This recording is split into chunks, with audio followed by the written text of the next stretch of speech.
heart. She was a wonderful mom, absolutely wonderful. Her daughter was her everything. Maya had like a light to her.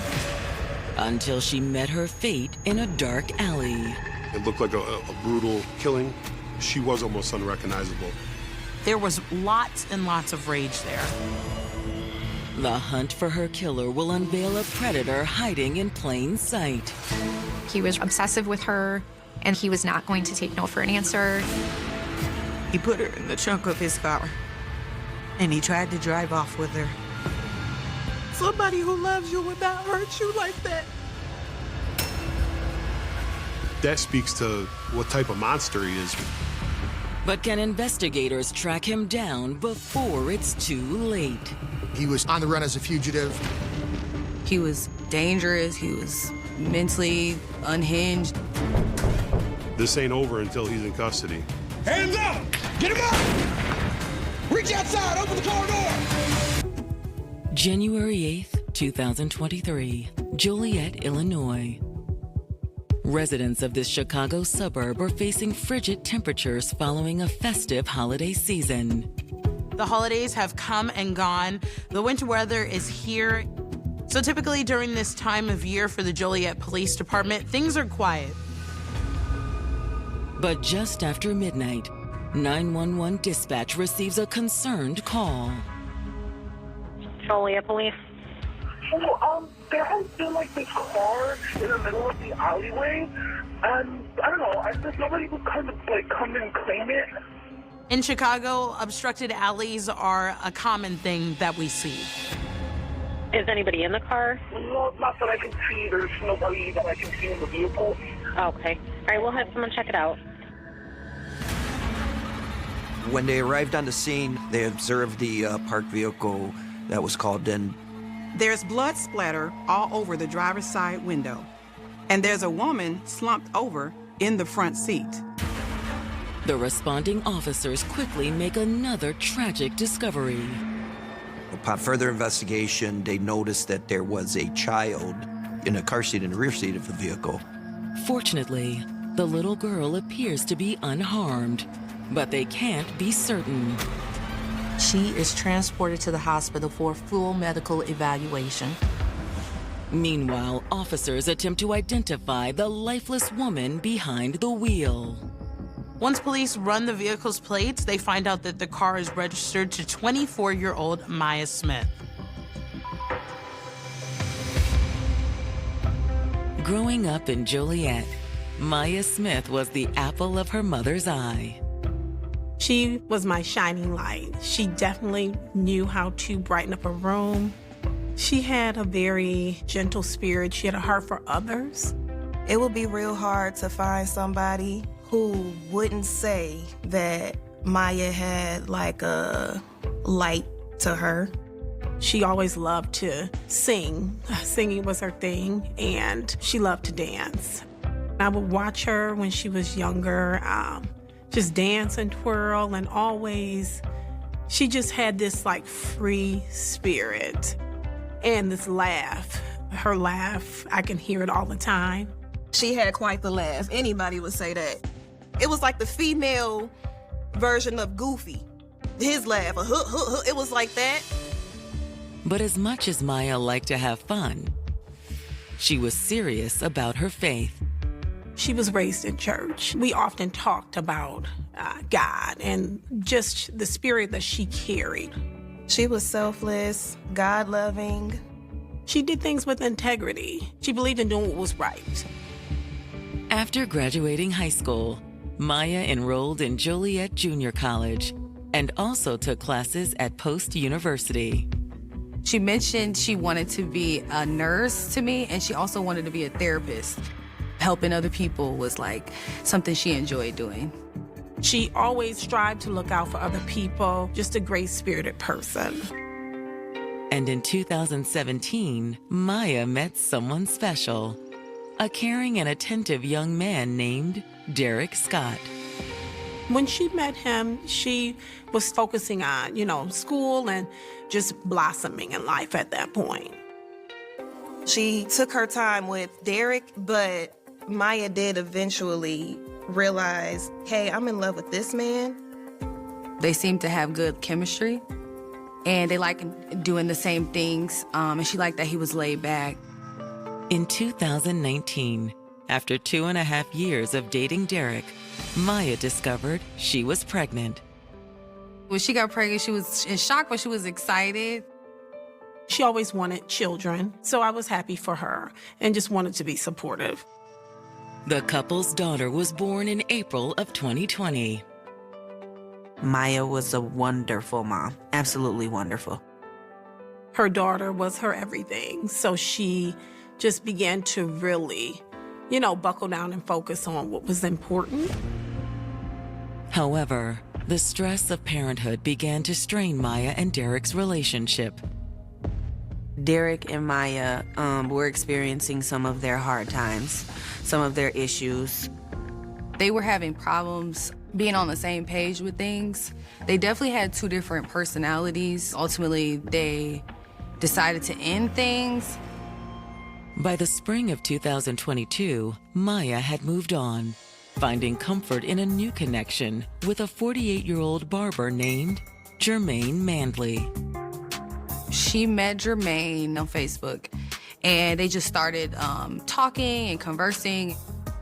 Jermaine was well over half of Maya's age. She was 24. He was in his late 40s. She had never dated someone of his age, but she liked that he was more stable and older and seemed to know what he wanted. He liked to show her off. He liked to buy her nice things. She felt loved. Maya was looking forward to what the future held for her.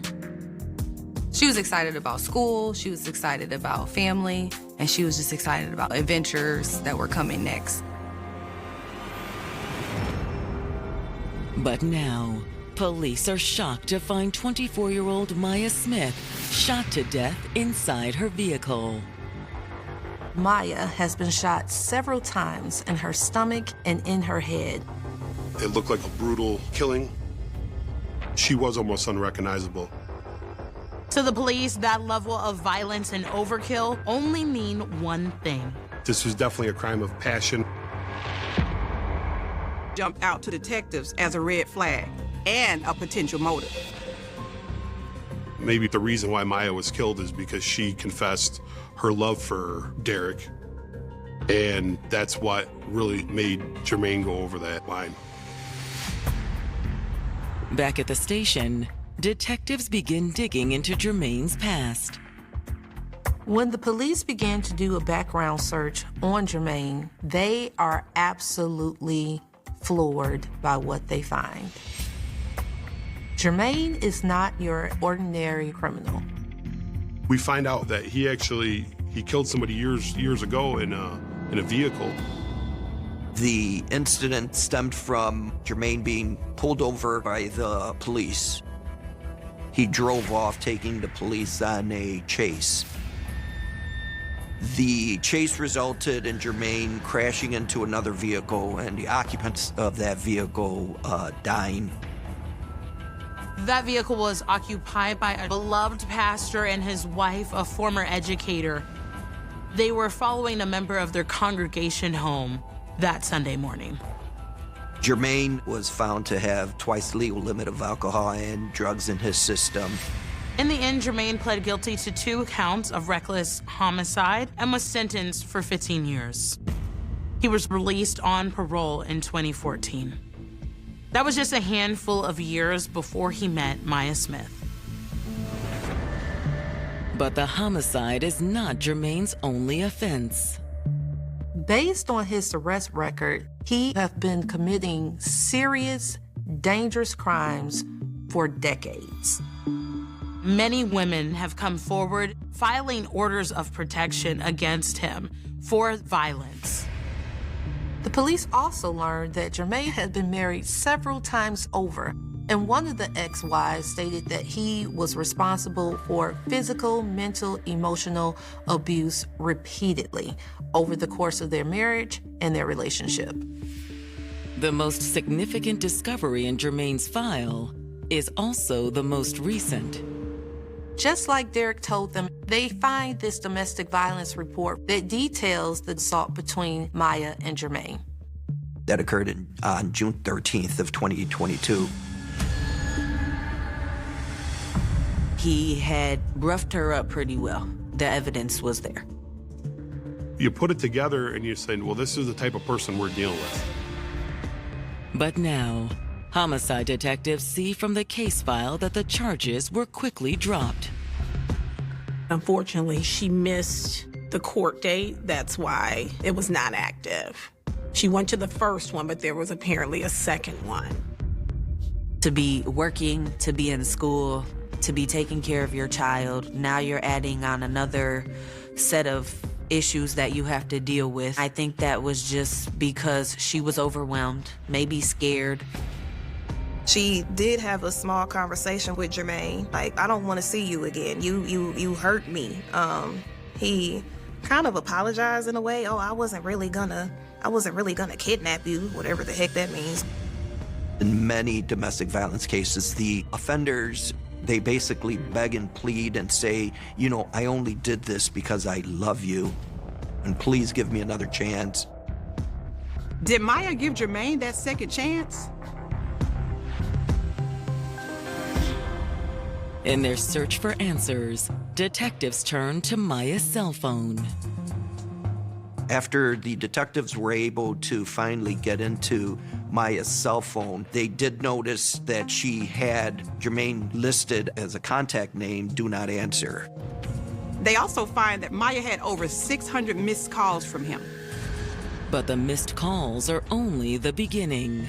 Texts between Maya and Jermaine reveal even more. There were a series of weeks leading up to the murder where there was a clear back and forth between the two of them. About 2 weeks prior to her death on Christmas Day, she had eventually told him that she had found out who she really loves, and that was her baby's father, not Jermaine. Maya was attempting to break up with him, attempting to leave him, telling him that she didn't think they were good together. It was very clear that she was trying to cut off ties with this person. Jermaine tried to convince her that her baby's father didn't love her and that basically she should be with Jermaine. Even after her rejection of him, he would message her to try to get back with him, try to at least still have a sexual relationship with her. He would even say that he would pay her money to be with him. It's clear from his text messages and the way he would interact with her that he was rather obsessive with her and that he was not going to take no for an answer. But it's Maya's final messages with Jermaine that provide a crucial piece of the puzzle. It appeared that Jermaine finally wore Maya down. The last outgoing text message, the last communication from Maya was to that number for Jermaine Manley. Maya and Jermaine were making plans to meet up on the day that she died.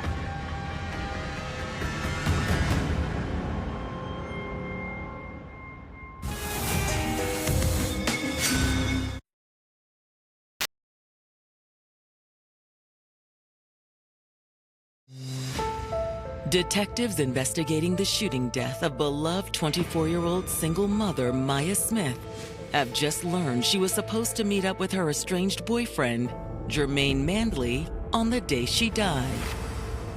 The last text message on Maya's phone is to Jermaine. At this point, the investigators have no way of knowing if that meeting actually happened. But if so, it would place Jermaine with Maya at the time she was killed. But so far, they have no way of getting in contact with Jermaine to conduct a formal interview. While the search for Jermaine continues, detectives receive word that there's a business near the crime scene with surveillance footage from the night of the 8th. The manager is able to pull up the surveillance video from the night of the murder for the police to look at. And what the footage shows is absolutely shocking. The footage clearly shows Maya's car pulling into the alleyway just before 6 p.m., where it sits there for a few minutes. Then you see the passenger turn signal come on, which I felt that was odd right away, meaning to me I felt that might have been a struggle in the car. And during the struggle, the turn signal was hit. Around a minute after the turn signal was activated, a male figure is seen exiting the vehicle. It was from a distance, it was dark, so it made it harder to actually see the person. He shoots back into the car. On camera, you see 5 muzzle flashes, but she was actually struck 8 times. So that means that there was probably shots fired in the car before he got out of the car. And then he was seen running from the scene. Although detectives can't make the man's face out very clearly, they believe they know exactly who they're looking at. The man that was seen firing into the vehicle did fit very closely the physical description of Jermaine. But where did he go after fleeing from the crime scene? So right after he kills Maya, he runs southbound in that alley towards Ingalls Avenue, which is like a main thorough, one of the main thoroughs. And within hours, investigators receive a tip from someone who lives on Ingalls Avenue. This is Detective Bo. The caller let the detectives know that on the night of the murder, Jermaine showed up at his home just minutes after the murder would have taken place. His gut was telling him that Jermaine did something bad. Detectives head to the home of the tipster, a man named Miles Calder. He did say that Jermaine had arrived at his home to watch a fight that evening. They are friends and former coworkers. According to Miles, Jermaine showed up around 6 p.m., just minutes after the surveillance footage showed a man fleeing from the crime scene. Miles did tell us that he saw Jermaine have a gun on him, which he said that's not abnormal. It was a 9mm pistol, which matches the gun used to kill Maya. Hey, man, you okay? Yeah, I'll be all right, man. Miles says that they have a normal night. They started drinking. They partied for the next 5-6 hours. How long did Jermaine stay? He was here until just past midnight. That was when the police started showing up in the alley. There were a lot of lights and sirens outside. How did he react to that? He said that's when Jermaine started feeling really uneasy and very out of his personality. Kept looking outside, kept washing his hands in the bathroom. Miles felt unsettled with Jermaine's reaction, but at the time, he didn't know what had occurred in the alley. After stuff kind of hits social media a few hours later, and then that's when he called us. As detectives are leaving Miles' house, they notice he has a doorbell camera. Do you think you could bring up the video of that on your phone? Yeah, sure. Detectives asked if they could see the footage from that evening when Jermaine arrived. In the videos from the doorbell, his face is basically right up to the camera, so you could clearly see it was Jermaine. He seemed extremely nervous and agitated, and he was mumbling under his breath. I remember watching that video for the first time saying, this guy's going through an adrenaline dump. But it's what he says next that truly stuns investigators. Ultimately, what he uttered from the camera is, I just killed them. Detectives investigating the murder of 24-year-old Maya Smith have just located a damning piece of evidence against her on and off boyfriend, Jermaine Mandley. They're able to obtain doorbell camera footage from Jermaine's friend's house that was recorded right after the murder. Ultimately, what he uttered from the camera is, I just killed them. It seemed very clear that this was the person who had done it. He was probably talking to himself and had no clue that there was a camera there. And to me, that was the smoking gun in the investigation. With the evidence piling up, on the evening of January 8th, detectives execute a search warrant on Jermaine's house. When police show up to the house, there's no sign of Jermaine. But the investigators find a key piece of evidence in his bedroom. They locate clothes that appear to match what the figure was wearing on the surveillance video the night of Maya's murder. I remember specifically there was a pair of pants that looked like the ones that he was wearing the night of. And that's not all. They also find a necklace that appears to have dried blood on it. However, the gun was not recovered. And unfortunately, the investigators find no current clues about Jermaine's whereabouts. Back at the station, detectives turn to every resource available to locate Jermaine. At that point, we're trying to do everything in our power to get phone records, phone numbers, stuff like that, to try to track him down. When police try to ping his cell phone, they find that it's been turned off since Sunday. And it was last seen pinging on the I-90 near the Indiana border. Since it appears Jermaine has fled to Indiana or potentially even farther away, the detectives launch a federal fugitive task force to track Jermaine down. This ain't over until he's in custody. So the FBI got involved. Maya's family is left fearful and on edge after learning that Jermaine has fled. When he was on the run, right away, I felt unsafe because he was dangerous. He was mentally unhinged. I was afraid of what would happen. I was nervous, hoping that things went correctly, like he didn't get away, that kind of thing. Just praying that, okay, we can have some type of closure. But just when detectives think that they're hitting a dead end, they get a call from an unexpected source. She says she's legally married to Jermaine. Her and Jermaine had been married for about 3 years, but she did in fact leave him last December. Because in addition to his long-standing physical abuse, she found out that Jermaine was with Maya Smith. And it's what the woman tells detectives next that might be the answer to finally capturing Jermaine.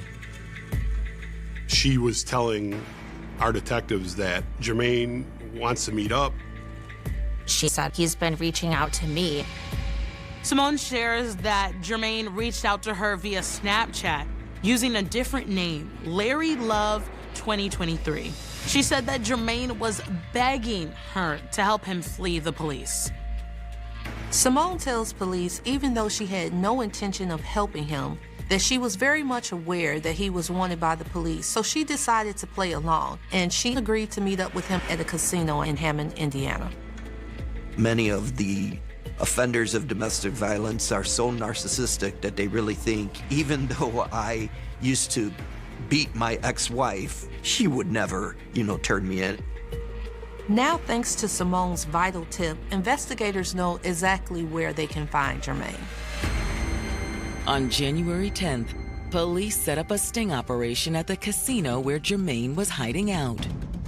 So the Federal Fugitive Task Force stages themselves around the casino area, setting up a perimeter. Basically waited for him to arrive. At 6:30 p.m., Jermaine pulls into the casino parking lot, and police spring into action. Get him up! Give me hands where you can see him!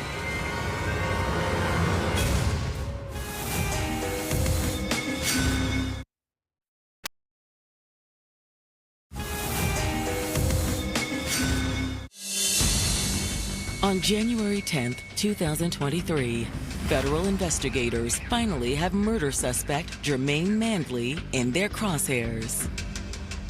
Their fugitive task force ended up locking the car, and they used flashbangs just to make sure that they don't run. Get him up! Get out of the car! Get your hands up! Go, go, go! Hands up! Get him up! Reach outside! Open the car door! They arrested Jermaine and took him into custody, where he was then transferred back to Joliet.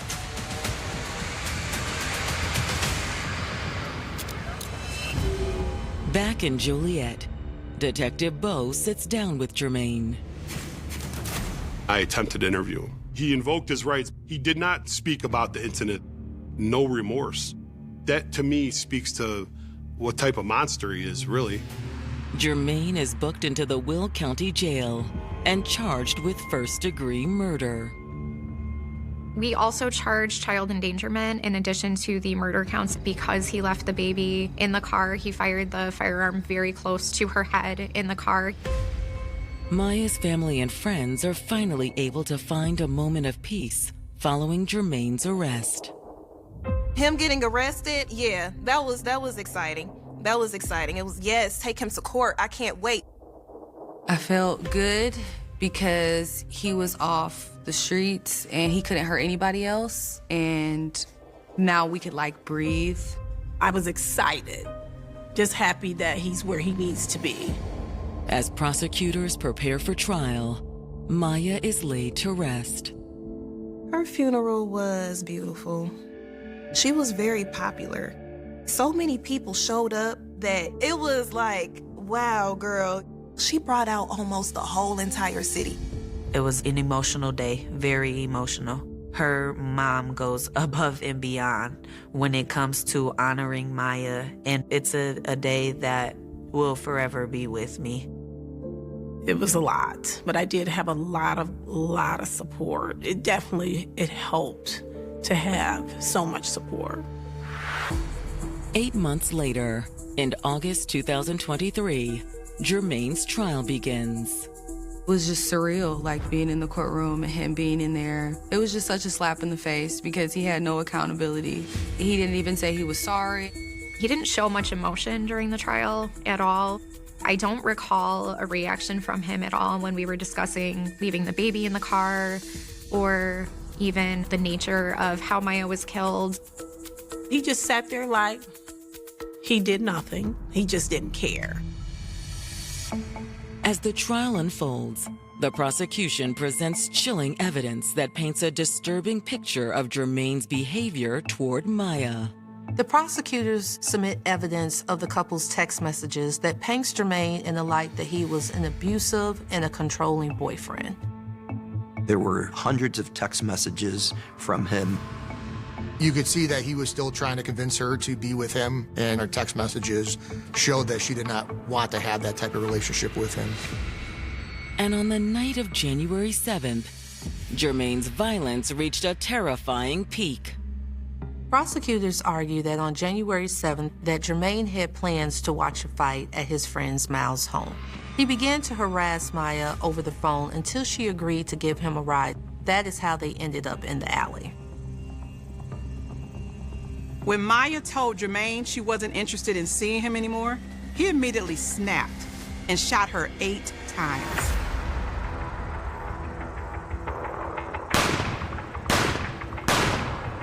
Her kid is in the back seat. You are evil. You are pure evil. Rejection's a part of life. Everybody in this world's been rejected at some point, but some people just can't handle that. In order to prove that Jermaine is Maya's killer, prosecutors point out the video surveillance of the crime scene and that Jermaine is in proximity at Miles' house. Jermaine's estranged wife also takes the stand, detailing the years of abuse she suffered at his hands. I think that we were all very impressed by her. I mean, she also, just like Maya, is a very young woman compared to Jermaine Manley.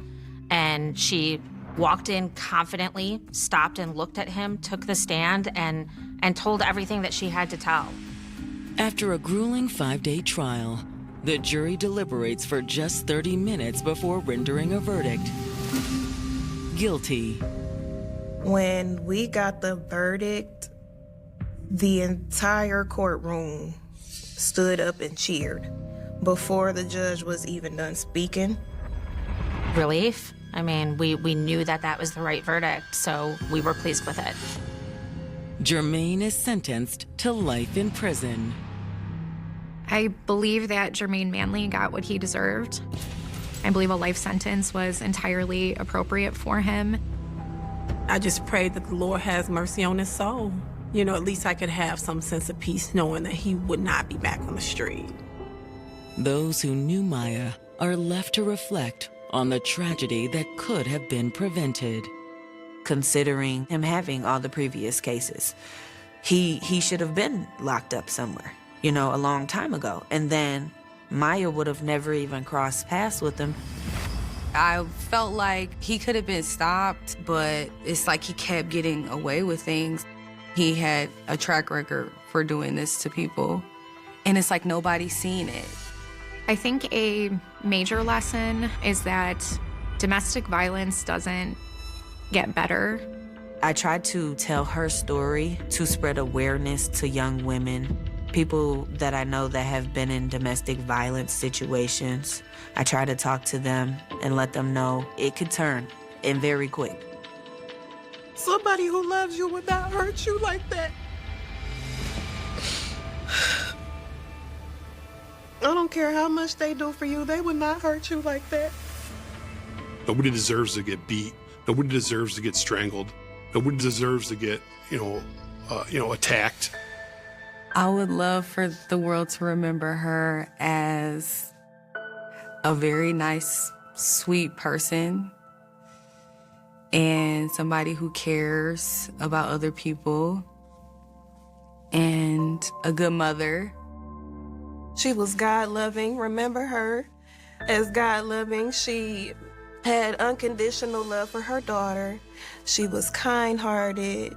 Her daughter is her all over again. After ending an almost 3-year-long relationship with the father of her child, Maya Smith found solace in an older man named Jermaine Mandley. He seemed established and like he was looking to share his life with somebody. They did a lot of stuff together that would kind of make you feel like it was gonna go kind of far. But less than a year later, Joliet police have found Maya deceased in her car. After an examination of Maya's body, they find she was shot 8 times total and 5 times in her face at point-blank range, meaning her killer was up close and personal. Any single one of those gunshots would be enough to kill her. So the fact that the killer shot Maya that many times suggested that there was lots and lots of rage there. This was definitely a crime of passion. Investigators also note that the placement of Maya's body is unusual. She was slumped over the front of the vehicle with her head on the driver's side and her legs kind of facing towards the passenger side of the vehicle. It looks like whoever shot her wanted to make sure that the body was invisible to the oncoming eye. Underneath Maya's body, police find multiple 9mm shell casings. As the police collect the shell casings, they also find her cell phone, which is still locked. All that is just invaluable evidence to us, and it could help give us a bigger picture of what actually really occurred. While the evidence is sent to the crime lab for further processing, investigators deliver the tragic news to Maya's loved ones. It's very difficult to go give a death notification to a family member. They had to tell the family that not only was Maya brutally murdered, but also it occurred in front of their grandchild. They told me what happened, just that they had found her. Yeah, it was overwhelming. It was just kind of like a blur. Fortunately, Maya's 2-year-old daughter is now safe.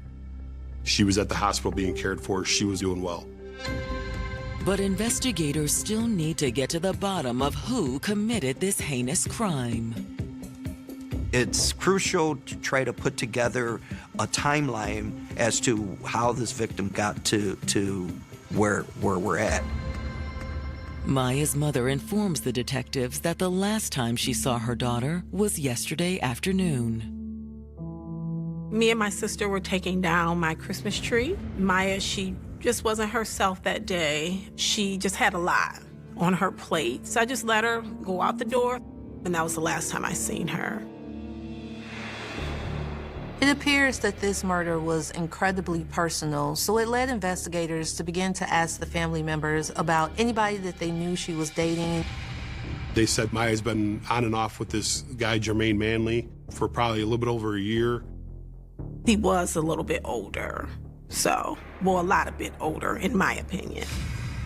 Obviously, being that she had a child, you are also going to want to try to talk to the father of the child. Investigators learned Maya shared a child with Derek Scott. Was Derek jealous of Maya's new relationship with Jermaine?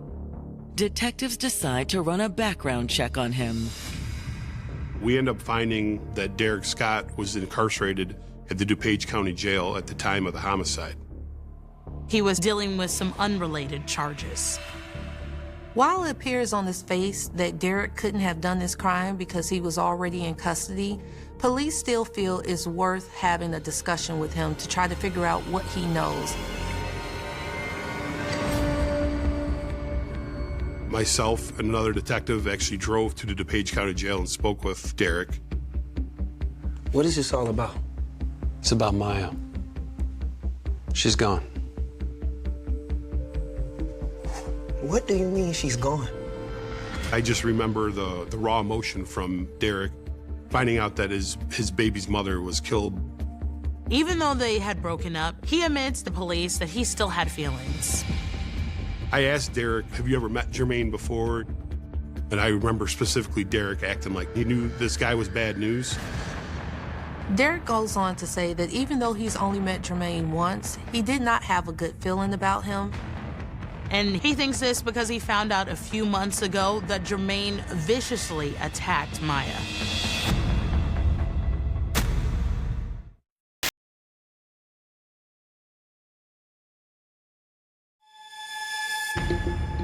After 24-year-old mother Maya Smith was found shot to death in her car, her loved ones are still reeling from the tragedy.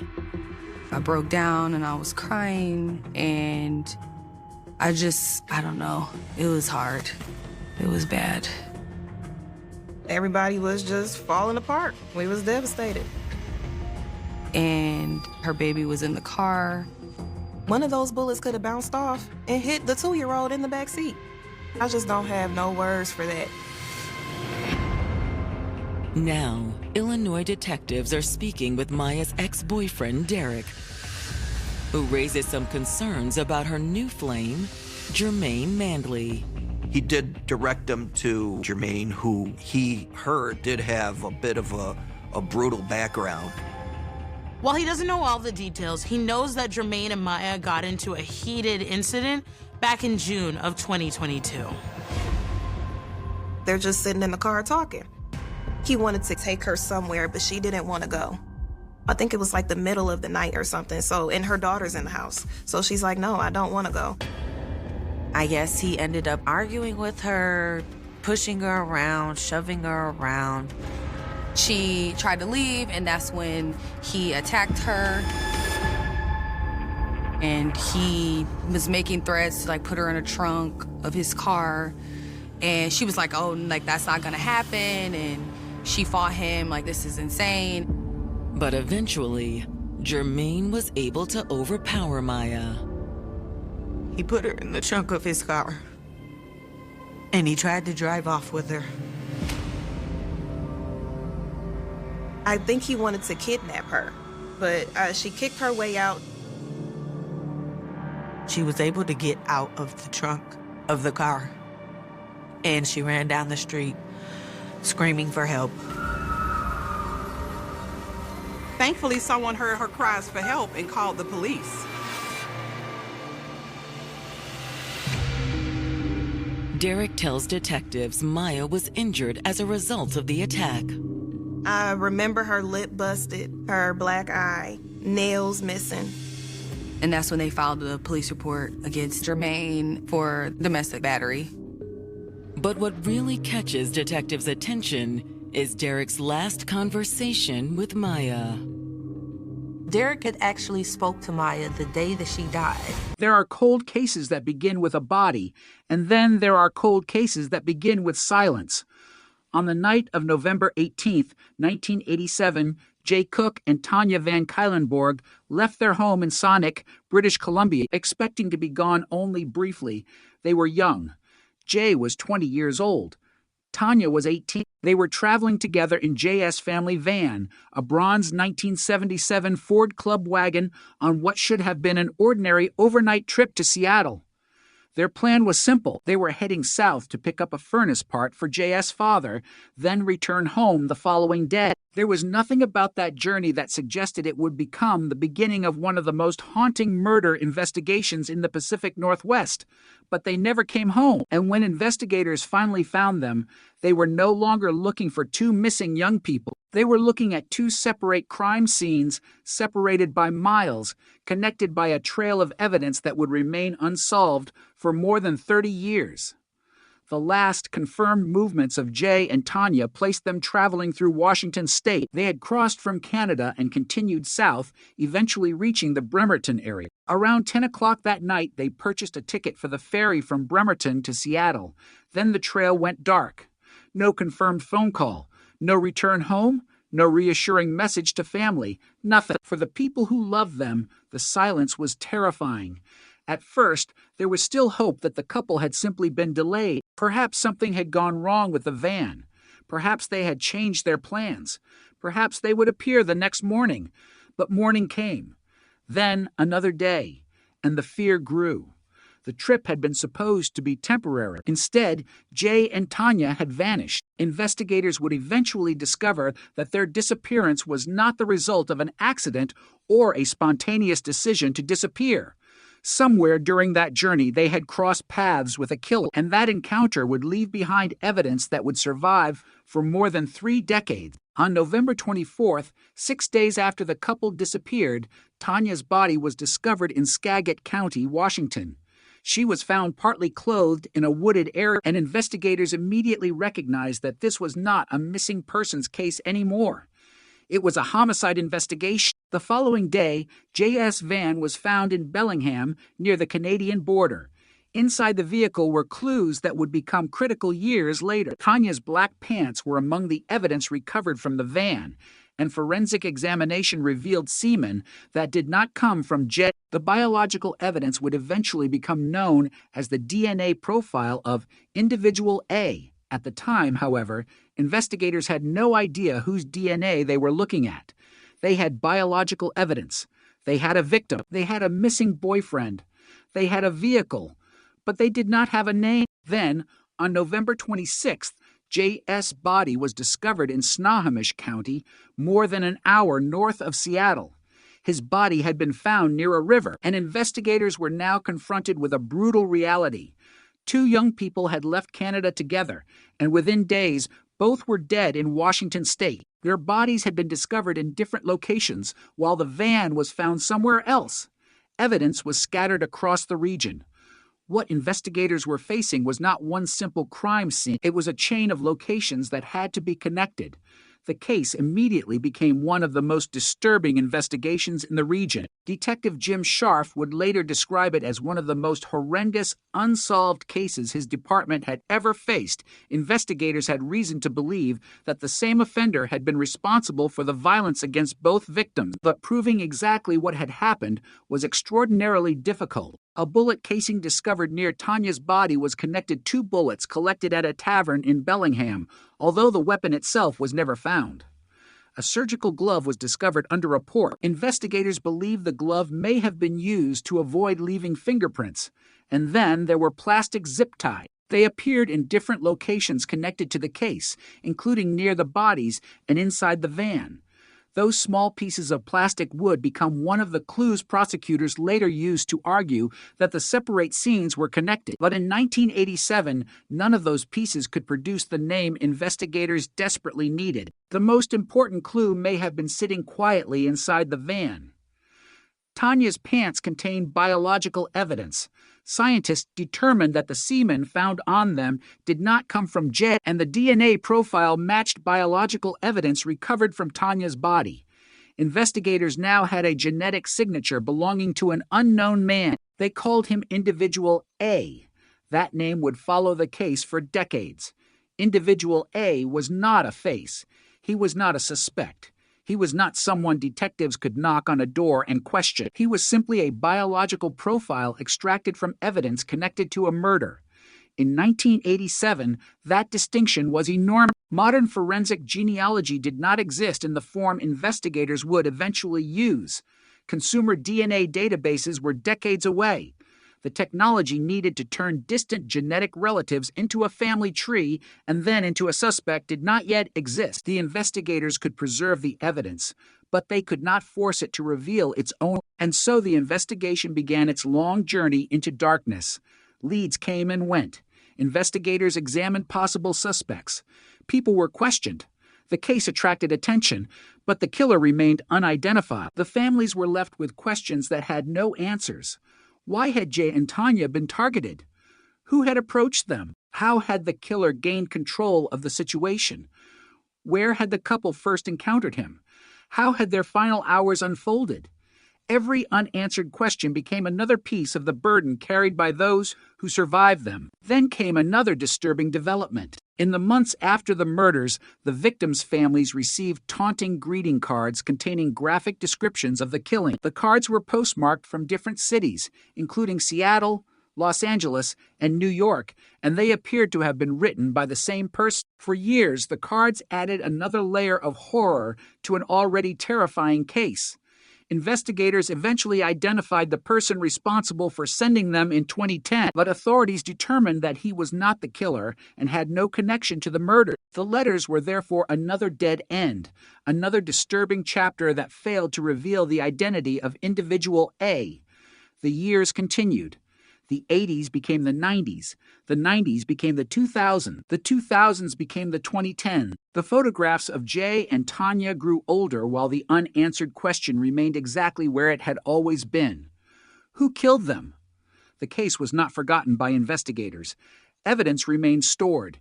DNA remained available, but there was still no match. No database produced the identity. No witness suddenly appeared with the missing piece. The killer seemed to have vanished into ordinary lives. Somewhere, investigators believed the person whose DNA had been recovered from the crime scene had continued living. He had grown older. He had changed. He had built a life. Perhaps he had married. Perhaps he had children. Perhaps he had gone to work every morning, paid bills, driven through the same streets as everyone else. And all the while, somewhere inside an evidence archive, his genetic signature remained connected to 2 murders. The most frightening part was that investigators did not know where he was. They knew what his DNA looked like. They did not know his name. They knew evidence from the crime scene belonged to him. They did not know his address. They had a biological identity without a human identity. Then technology began to change the rule. The same scientific revolution that would help investigators solve other famous cold cases created a possibility that had not existed when Jay and Tanya disappeared. Genetic genealogy could potentially take unknown crime scene DNA and compare it with relatives who had voluntarily uploaded their genetic information to genealogy databases. Instead of searching directly for the killer, investigators could search for his family, a cousin, a second cousin, a distant relative, someone who had no idea that their DNA might one day become part of a murder investigation. It was a radical idea, and it would eventually transform the Jay Cook and Tanya Van Cuylenborg case. In 2018, after more than 30 years of unanswered questions, Detective Jim Scharf saw reports about the use of genetic genealogy in another notorious cold case. The breakthrough suggested that individual A might no longer be untouchable. Scharf contacted Parabon Nanolabs, a company working with investigators on advanced DNA analysis. Genetic genealogist Cease Moore became involved. The DNA recovered from Tanya's pants was developed into a genetic profile and uploaded to GEDmatch for genealogical analysis. The question was no longer simply whether the killer's DNA matched a known criminal. The question had become far more ambitious. Could the DNA lead investigators to the killer's relatives, and could those relatives lead investigators to him? For 31 years, Individual A had been nothing more than a name created by investigators for an unknown man. Now, for the first time, his DNA could be placed inside a family tree. Somewhere among thousands of genetic connections was a path leading back toward the man investigators had been searching for since 1987. And when Cease Moore began following those connections, the case that had seemed frozen in time was about to move faster than anyone could have imagined. The killer had spent more than 3 decades hiding behind the absence of a name, but DNA had never forgotten him. And now, for the first time, the evidence was beginning to point toward a family, a place, and eventually, one man. For 31 years, investigators had been staring at the same invisible face. They knew the killer had left something behind. They knew that biological evidence recovered from Tanya Van Keelenborg's clothing and body belonged to the same unknown man. They had a genetic profile. What they did not have was the one piece of information that could turn science into an arrest: a name. In ordinary DNA investigations, detectives often compare crime scene DNA against databases containing profiles from known offenders. If the unknown profile matches someone already in the system, the investigation can move quickly. But what happens when the person has never been arrested, never submitted DNA, and never appeared in a criminal database? For the Jay Cook and Tanya Van Keelenborg investigation, that was exactly the problem. Individual A was invisible to the traditional system. The killer's DNA existed, but the killer's identity did not. Then genetic genealogy changed the equation. The technique did not require investigators to find the killer directly. Instead, it offered a completely different path. If the unknown DNA profile could be compared with genetic information voluntarily uploaded by members of genealogy databases, investigators might discover relatives of the unknown man. Those relatives might lead to parents, grandparents, siblings, cousins, and eventually a family tree. And somewhere inside that tree could be the person investigators had been hunting since 1987. It sounded almost impossible, but by 2018, investigators had already seen genetic genealogy transform other cold cases. Detective Jim Scharf of the Snohomish County Sheriff's Office had followed those developments closely. After seeing the technique used to identify suspects in other investigations, he realized that the old evidence from the Cook and Van Keelenborg case might finally have a new purpose. The biological evidence had survived. The science had changed. The case could be reopened from an entirely different direction. Scharf contacted Parabon Nanolabs, a company involved in forensic genetic genealogy, and the investigation entered a new phase. Cease Moore, a genetic genealogist working with Parabon, became one of the key figures in the effort. Her task was unlike that of a traditional detective. She was not starting with a witness who remembered a fate. She was not starting with a license plate or a phone record. She was starting with genetic relationships. The unknown DNA profile was examined for connections to people who had submitted their own DNA to a public genealogy database. The objective was not to find the killer immediately. It was to find the killer's relatives. That distinction would become critical. A distant cousin could be living thousands of miles away and have absolutely no idea that their genetic information was connected to a murder investigation. Yet that distant cousin could provide the first branch of a family tree that ultimately led to the suspect. Investigators were entering territory where criminal investigation and genealogy had never intersected on this scale before. The evidence was no longer simply a forensic sample.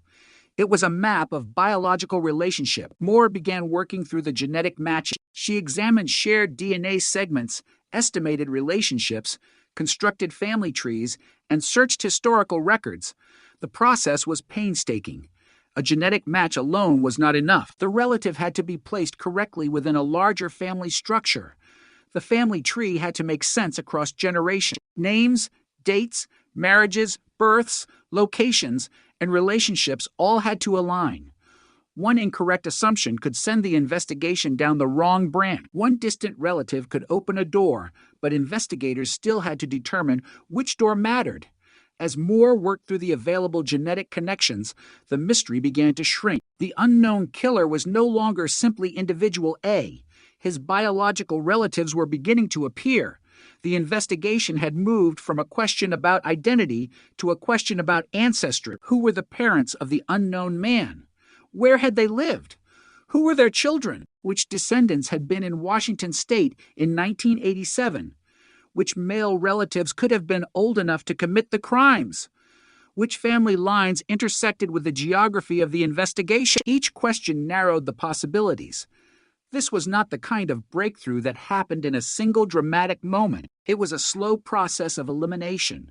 The family tree grew branch by branch, and eventually one branch began to stand out.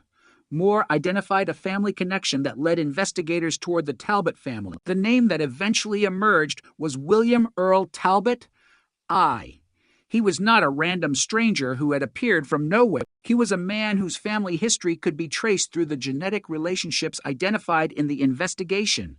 The genealogy did not immediately prove that Talbot was the killer. It gave investigators something they had never possessed before: a specific person whose biological family appeared connected to the unknown DNA profile. That was enough to change the investigation completely. Detectives now had to move carefully. Genetic genealogy could identify a potential family line, but investigators still needed direct evidence connecting the suspect himself to the crime scene. The next step was therefore classic police work. Investigators needed a DNA sample from Talbot, but they could not simply announce that they had found him and demand that he cooperate. They needed to build the case methodically. Talbot lived in Washington State. Detectives began watching him. They observed his movements and searched for an opportunity to obtain discarded DNA. The investigation had reached the stage where the suspect was no longer an unknown figure buried somewhere inside a massive family tree. He was a real person. He had an address. He had a daily routine. He had a life that had continued for 31 years, and investigators now had reason to believe that his DNA might match the biological evidence preserved from the murders. The surveillance had to be precise. If investigators were going to use a discarded item to obtain DNA, they needed to ensure that the material came from Talbot himself. Eventually, detectives obtained a discarded coffee cup from him. The cup was sent for DNA testing.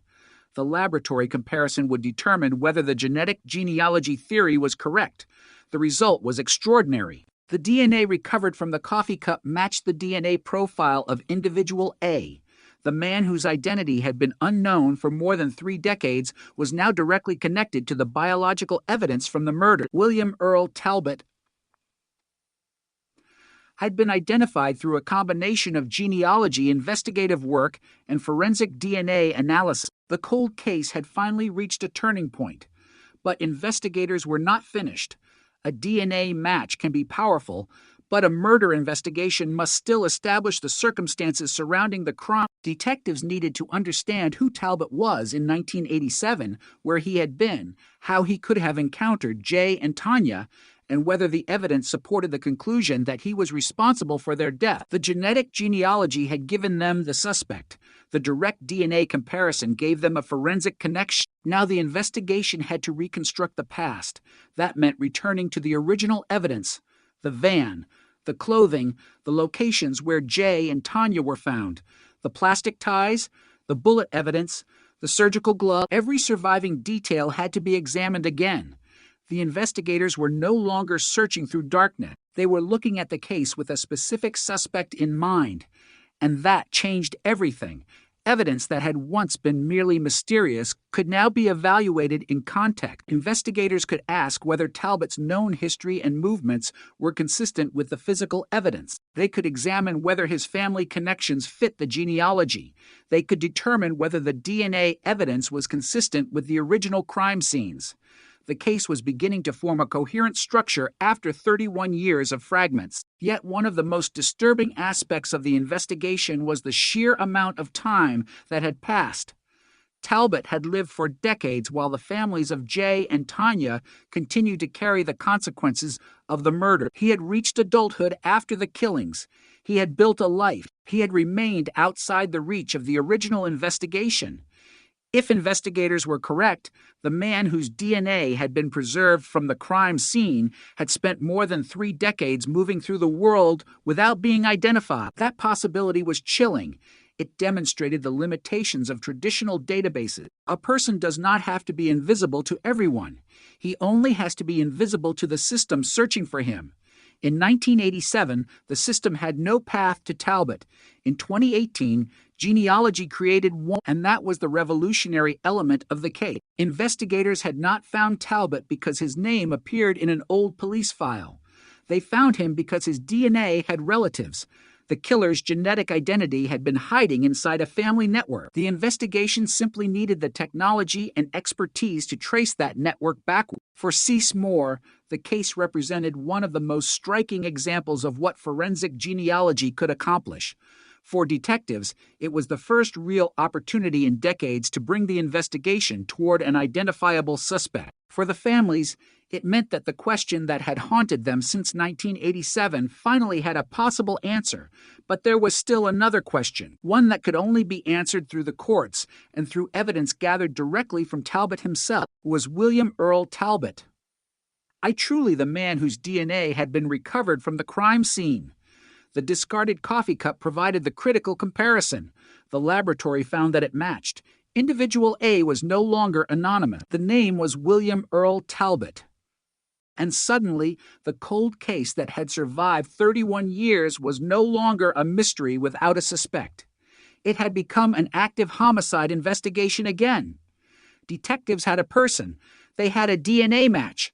They had a reconstructed family connection, and they had two victims whose families had waited more than 3 decades for someone to answer the question that had never gone away. Who killed Jay Cook and Tanya Van Cuylenborg? The investigation was finally close to answering it. But before the final conclusion could be reached, detectives would have to confront the most difficult part of any cold case, proving that the DNA match was not merely a scientific coincidence, but the beginning of a complete evidentiary chain connecting one man to 2 murders committed more than 30 years earlier. For 31 years, the killer had existed in the investigation as a biological profile, nothing more. Investigators knew that DNA from the crime scene belonged to a man. They could compare it, they could preserve it, they could describe it, but they could not attach a name to it. Then, in 2018, the investigation crossed a boundary that had barely existed a few years earlier. Genetic genealogy transformed the unknown DNA from a dead end into a family map. The evidence was uploaded to GEDmatch, a public genetic genealogy website, and promising matches appeared for relatives of the unknown suspect. From those connections, genealogists began reconstructing a family tree. The breakthrough did not happen with one dramatic flash of recognition. It happened through painstaking research. A distant genetic connection could mean almost anything. It might lead to hundreds of people. It might belong to a branch of a family that had no connection to the murders. Investigators had to work backward through generations, matching genetic relationships with names, dates, locations, marriages, births, and family history. Somewhere in that enormous network was the person whose DNA had been left behind in 1987. The challenge was finding him, and slowly the branches began narrowing. The genealogy pointed investigators toward the Talbot family. Eventually, the name William Earl Talbot I emerged as the possible source of the unknown DNA. But a genealogical lead was not enough. It was a direction, not a verdict. Detectives now had to take the extraordinary information produced by genealogy and turn it into traditional forensic evidence. They needed Talbot's DNA. They needed a direct comparison. They needed to know whether the man identified through a family tree was actually the man whose biological material had been recovered from the crime scene more than 3 decades earlier. That meant surveillance. Investigators began following Talbot. They knew he was a real person living in Washington state. He was no longer a distant genetic possibility buried inside a database. He was a man moving through an ordinary modern life, unaware that detectives were attempting to connect him to 2 murders committed when he was a young man. The contrast was extraordinary. In 1987, Jay Cook and Tanya Van Cuylenborg had disappeared during a trip through Washington. In 2018, the person investigators believed had been connected to their deaths was living in the same state, more than 30 years older. The case had crossed from history back into the present. Investigators eventually obtained an abandoned coffee cup that Talbot had used. The Washington State Patrol Crime Laboratory tested the DNA recovered from the cup. The result was decisive. The DNA positively matched the profile developed from evidence collected during the original investigation. The man hidden inside the genealogy had been identified. On May 17, 2018, William Earl Talbot I was arrested in Seattle. He was 55 years old. More than 30 years had passed since Jay and Tanya were killed. Authorities initially arrested him on a first-degree murder warrant related to Tanya's death, while investigators continued gathering evidence concerning J.S. murder. The arrest was historic. It was described by the Snohomish County Sheriff's Office as the first arrest of a murder suspect resulting from Parabon Nanolabs' genetic genealogy service, and it became one of the landmark early cases demonstrating the power of forensic genetic genealogy. But for investigators, the arrest was not the end. It was the beginning of the most important phase of the case. For 31 years, they had been asking who killed Jay and Tanya. Now they had a suspect. The question changed. Could they prove what happened? The original evidence suddenly mattered in a different way. Investigators returned to the details of the crime scene. Tanya's body had been discovered on November 24th in a wooded area of Skagit County. Jay's body had been found 2 days later in Snohomish County. Their van had been discovered abandoned in Bellingham. The geography of the crime was spread across multiple counties, creating a complicated investigative picture from the beginning. Tanya's murder involved evidence of sexual assault, and the biological evidence became one of the most important links in the case. Jay had been beaten and strangled. Investigators now had to determine how the physical evidence connected these separate acts to the same offender. The old evidence also included objects whose significance had never been fully resolved. A light blue blanket was found wrapped around Jay's body. His family had never seen it before. Tanya's 35mm Minolta camera was missing. Its lens was later recovered and traced to a pawn shop in Portland, Oregon in 1990, while the camera body remained missing. Detectives also sought information about the van and the blanket after Talbot's arrest. Every one of those details mattered because investigators were no longer searching for an unknown offender. They were reconstructing the movements of a specific man. The question was no longer simply, who could have done this? It became, what evidence connects this particular man to what happened? That distinction would become central when the case reached court. Talbot was not merely identified through genealogy. His DNA was directly matched to the crime scene evidence, but prosecutors still had to establish the rest of the case beyond the genetic connection. They needed to present the evidence in a way that allowed a jury to understand what had happened more than 3 decades earlier. They had to reconstruct the journey of Jay and Tanya from Canada into Washington. They had to explain the sequence of discoveries. They had to show how the DNA evidence had survived. And they had to demonstrate how a suspect identified in 2018 could be connected to murders committed in 1987. The passage of time was both the greatest obstacle and one of the most powerful elements of the prosecution's case. 31 years had passed, but the DNA had not changed. The biological evidence collected in 1987 could still be compared with a modern sample. The result was the same. The unknown profile and Talbot's DNA matched. The science had crossed the decades. Yet there was still a human problem. Memories fade. Witnesses move away. People die.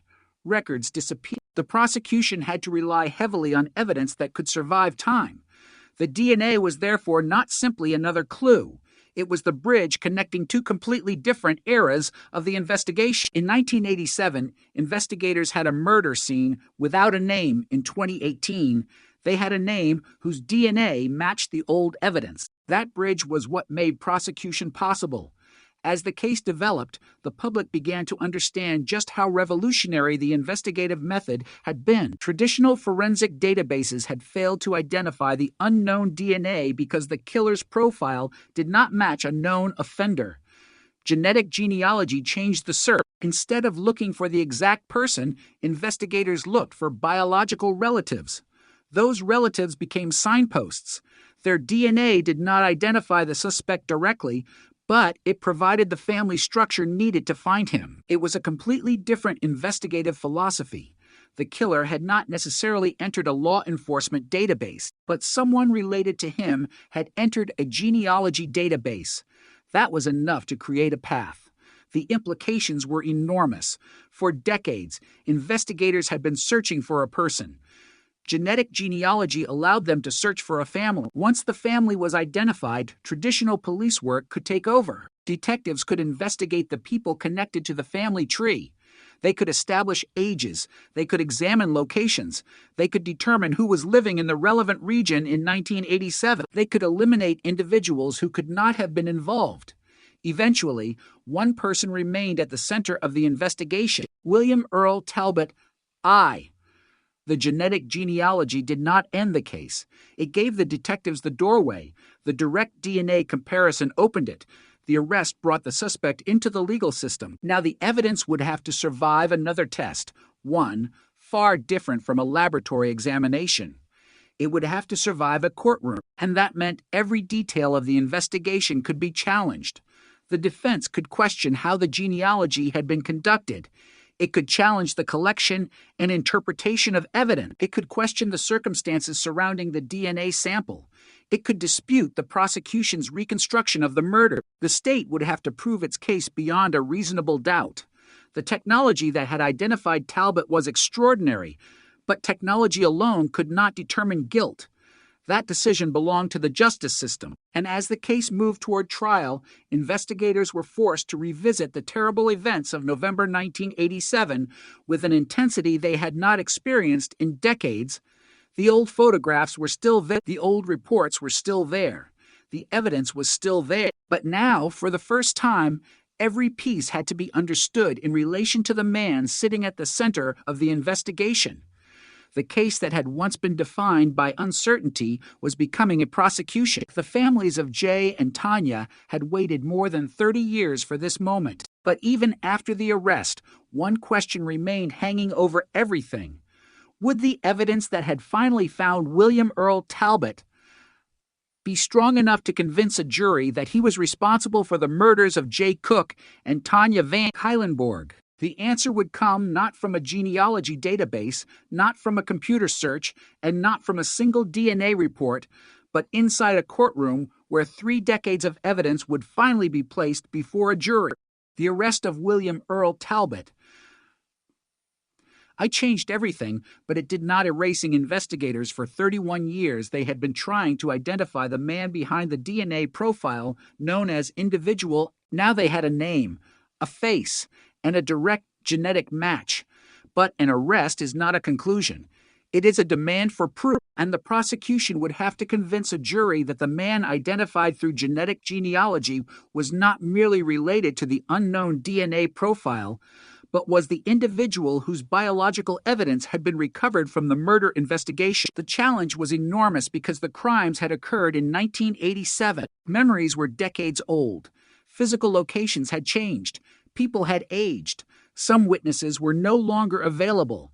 Yet the evidence collected in those first days had survived, and that evidence was about to become the foundation of one of the most closely watched forensic prosecutions in Washington state. The story began with a journey that had taken Jay Cook and Tanya Van Cuylenborg from British Columbia into Washington.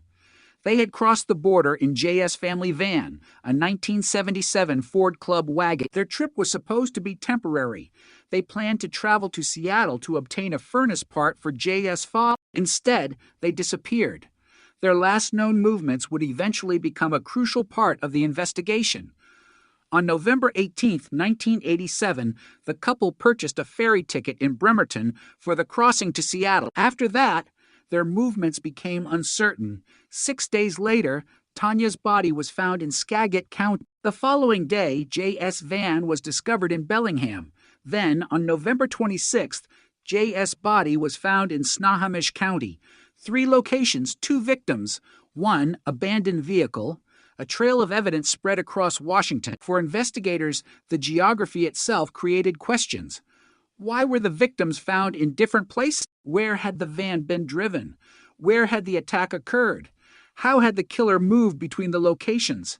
And most importantly, where had Jay and Tanya first encountered the person who would ultimately take their lives? Some of those questions could never be answered completely, but the physical evidence could still establish connection. Tanya's clothing contained semen that did not belong to Jay. That biological material produced the DNA profile that investigators would eventually call individual A. The same DNA profile was also associated with evidence collected from Tanya's body. That was the forensic thread that survived the decades. It had been there since the beginning, waiting for technology to make it useful. Investigators also recovered other physical evidence from locations connected to the murder. Plastic zip ties were found in connection with the crime scenes, and a surgical glove was discovered under a port. A bullet casing found near Tanya's body was associated with other ammunition recovered from a tavern in Bellingham. The firearm itself was never recovered. These clues did not individually identify the killer, but together they formed part of the investigative picture. There were also objects whose origins remained mysterious. A light blue blanket was found wrapped around Jay's body. His family did not recognize it. Tanya's Minolta camera was missing, and its lens was eventually traced to a pawn shop in Portland, Oregon in 1990. The camera body itself was never recovered. Each item raised another question. Each unanswered question became another piece of the mystery that investigators carried for decades. Then the genetic genealogy breakthrough arrived. Cease Moore and investigators working with Parabon Nanolabs had used the unknown DNA profile to identify distant relatives through genealogical databases. The resulting family tree led them toward William Earl Talbot I. But investigators still needed direct confirmation. That confirmation came from the discarded coffee cup. DNA recovered from the cup matched the unknown profile from the original investigation. Suddenly, the biological evidence collected in 1987 and the man identified in 2018 were connected. The science had crossed 31 years, but prosecutors knew that a jury would need to understand what that match meant. The defense would have the opportunity to challenge the evidence. The prosecution therefore had to present not simply a DNA result, but a chain of reasoning supported by multiple pieces of evidence. Talbot's arrest was only the beginning. As detectives continued investigating, they revisited the original case files and physical evidence. They looked again at the timeline. They examined the victims' movements. They reviewed the locations where their bodies had been found. They considered the evidence recovered from the van.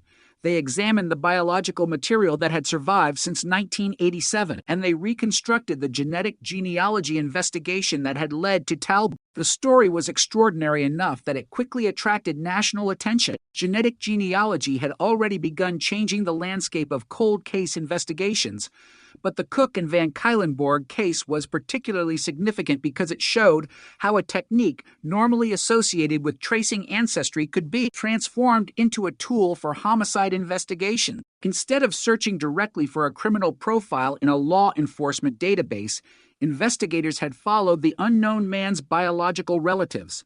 The path eventually led to Talbot. That method would later become famous across the United States, but in 2018, it was still relatively new and controversial. The prosecution therefore had to explain the science clearly. A genealogical match did not mean that a distant relative was automatically guilty. The family tree was a lead. Investigators then obtained a direct DNA sample from the person identified by that lead. The laboratory comparison provided the critical confirmation. Talbot's DNA matched the crime scene profile. That distinction mattered. The genealogy pointed investigators toward him.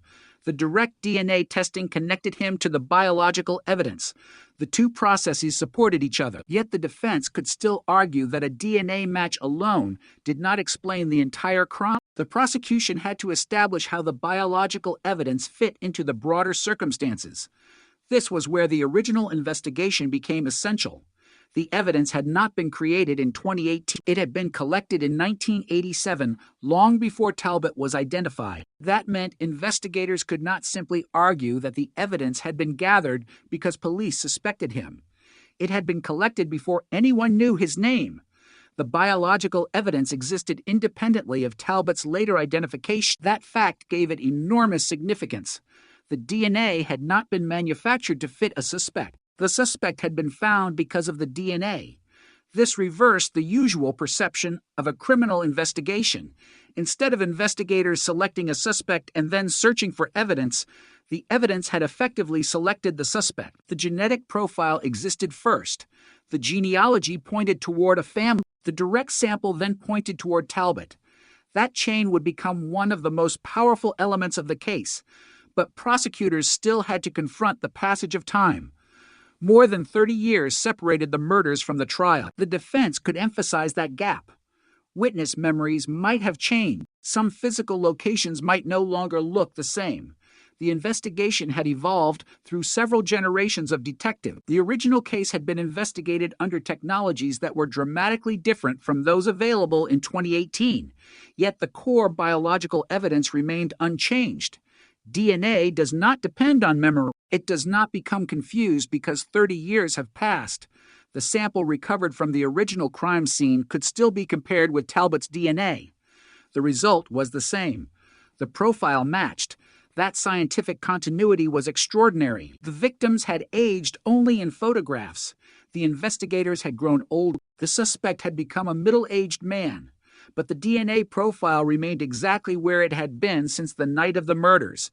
It was as though the evidence had been waiting in silence for the world to catch up. And now that it had, prosecutors had to make the jury understand what that meant. They would present the case as a story that began with two young people traveling from Canada and ended with a genetic trail leading investigators to a Washington man more than 3 decades later. The prosecution would argue that the DNA was not an isolated coincidence. It was part of a larger body of evidence connecting Talbot to the crime. The defense, meanwhile, would have the opportunity to challenge the state's interpretation. That adversarial process was essential because forensic science, no matter how powerful, still had to be examined in court. The jury would have to decide whether the evidence proved guilt beyond a reasonable doubt. For the families of Jay and Tanya, the legal proceedings represented something they had waited decades to see. For most of their lives since 1987, the murders had remained an open wound without an identified offender. Now someone was finally sitting in court facing charges connected to the death. But even as the prosecution prepared its case, the central mystery remained brutally simple. What happened to Jay and Tanya after they disappeared from the ferry terminal? The evidence could tell investigators that the unknown DNA belonged to Talbot. It could establish a connection between him and Tanya, but the jury would need to hear the entire story. The prosecution would have to reconstruct the final journey of two young people whose ordinary trip became a nightmare. And as the evidence was laid out, the courtroom would confront the same question investigators had faced since 1987. Could the surviving fragments of a 31-year-old crime finally tell a complete enough story to deliver justice? For more than 3 decades, the names Jay Cook and Tanya Van Cuylenborg had remained attached to an investigation without a defendant standing before a court. That changed when William Earl Talbot was arrested in 2018. Suddenly, the case that had spent years gathering dust in investigative files was alive again. Detectives were no longer simply asking who had left DNA behind. Prosecutors were preparing to argue that the man identified through that DNA was responsible for the deaths of 2 young people whose families had waited 31 years for answers. The courtroom would become the place where the old evidence and the new science collided. At the center of the prosecution's case was a fact that was difficult to ignore. The DNA profile recovered from the original investigation matched Talbot's DNA. The biological evidence had existed decades before investigators knew his name. That meant the identification had not begun with a suspect and worked back. It had begun with evidence and moved forward toward a suspect. That distinction would become one of the defining features of the case. The prosecution's challenge was to connect the scientific result with the events of November 1987 and convince jurors that the evidence formed a coherent story of murder. The defense, meanwhile, had to confront the reality that Talbot's genetic profile had been linked directly to evidence from the investigation. The legal battle would not simply be about whether DNA was present. It would be about what that DNA meant in the context of the entire case. The first task for the prosecution was to take the jury back more than 30 years to a time when Jay and Tanya were still alive and their journey had not yet become a murder investigation. Jay was 20 years old. Tanya was 18. They were young, close, and traveling together in a van belonging to Jay's family. Their trip from British Columbia into Washington had an ordinary purpose. They were going to obtain a furnace part for Jay's father. Nothing about the plan suggested that they would never return. Yet within days, both would be dead. Their final confirmed movements became part of the chronology prosecutors needed to reconstruct. They had traveled through Washington and reached the Bremerton area. Around 10 o'clock on the night of November 18th, they purchased a ticket for the ferry to Seattle. After that, certainty disappeared. Investigators would later have to reconstruct the final hours from physical evidence and surviving records rather than from the victims themselves. 6 days after their disappearance, Tanya's body was discovered in Skagit County. The following day, J.S. van was found in Bellingham. Then, on November 26th, J.S. body was discovered in Snohomish County. The locations created a disturbing geographic trail.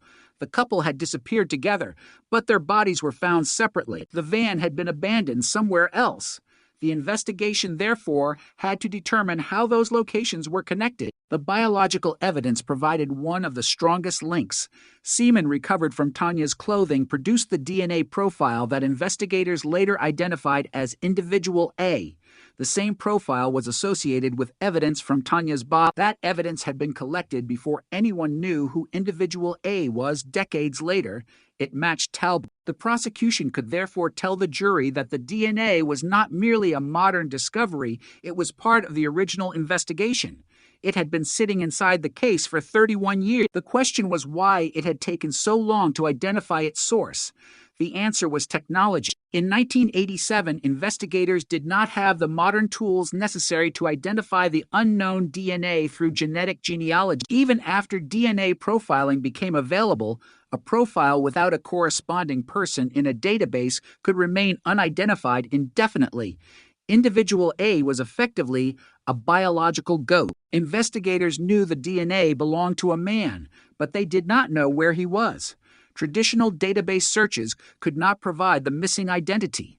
Genetic genealogy changed that. Instead of searching for the exact individual, investigators searched for relative. Cease Moore and Parabon Nanolabs used the unknown profile to locate genetic connections through GEDmatch. The family tree eventually led to Talbot. Investigators then obtained his discarded coffee cup and compared his DNA with the old profile. The match transformed the genealogy investigation into direct forensic evidence. The prosecution now had a method for explaining the case from beginning to end. The original crime scene produced the DNA. The genealogy produced a family. The family tree produced Talbot. The discarded coffee cup produced the direct DNA match, and the historical evidence established that the biological profile was connected to the murder. But the courtroom would demand more than a scientific chain. Prosecutors also had to establish the circumstances of the killings. Evidence indicated that Tanya had been sexually assaulted.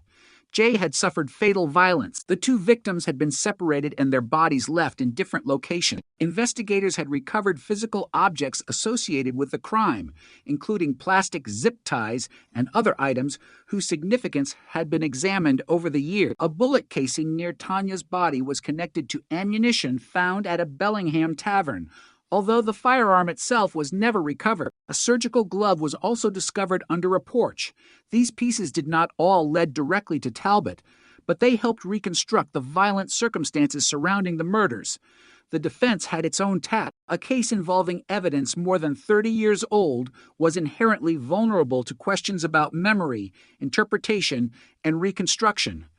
The defense could challenge the investigation's assumption. It could question how the evidence had been handled. It could examine the genealogy process and the way investigators had moved from distant relatives to Talbot. It could argue that the jury needed to distinguish between what the DNA proved and what prosecutors inferred from it. That distinction was crucial.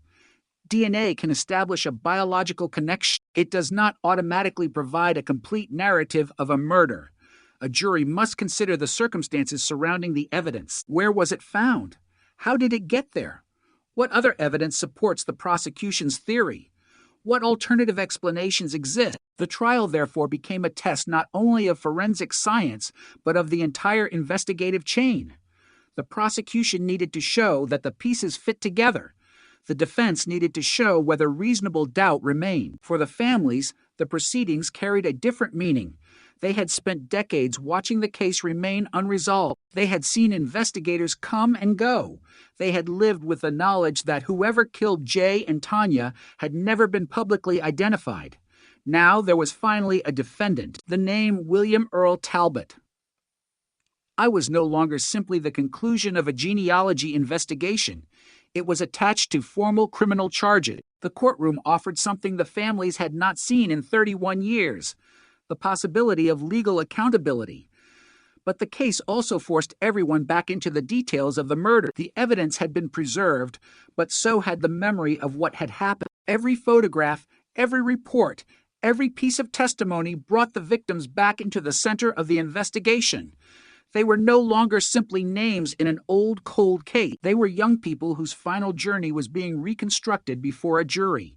And the deeper the trial went, the more remarkable the forensic timeline became. In 1987, investigators had an unidentified DNA profile. In 2018, genetic genealogy connected that profile to a family. A discarded coffee cup provided the direct match. More than 3 decades after the murders, prosecutors were now presenting the result to jurors. The technology had solved the identification problem, but the legal system still had to decide responsibility. This was the moment the entire investigation had been moving toward. The old evidence was no longer hidden inside an archive. It was being examined in public. Scientists could explain the DNA. Detectives could explain the investigation. Prosecutors could reconstruct the timeline. The defense could challenge the conclusions. And 12 people would eventually have to weigh everything they heard. The stakes were enormous because the case was about more than one suspect. It was about whether two murders that had haunted investigators since 1987 could finally receive a judicial conclusion. The courtroom was effectively reopening a door that had been closed for decades. Behind that door were the last days of Jay and Tanya, the abandoned van, the separate crime scenes, the biological evidence, and the unknown man whose DNA had remained unidentified for 31 years. Now that man had a name, he had been arrested, and he was sitting at the center of a trial that could finally answer the question that had haunted two families and an entire investigative team for generations. But the prosecution still had to prove its case beyond a reasonable doubt. The DNA had brought Talbot into the courtroom. The remaining evidence would determine whether he would leave it as a convicted murderer. And as jurors began hearing the story of what happened in Washington in 1987, one reality became impossible to escape. The cold case had finally reached the moment when science would have to meet justice.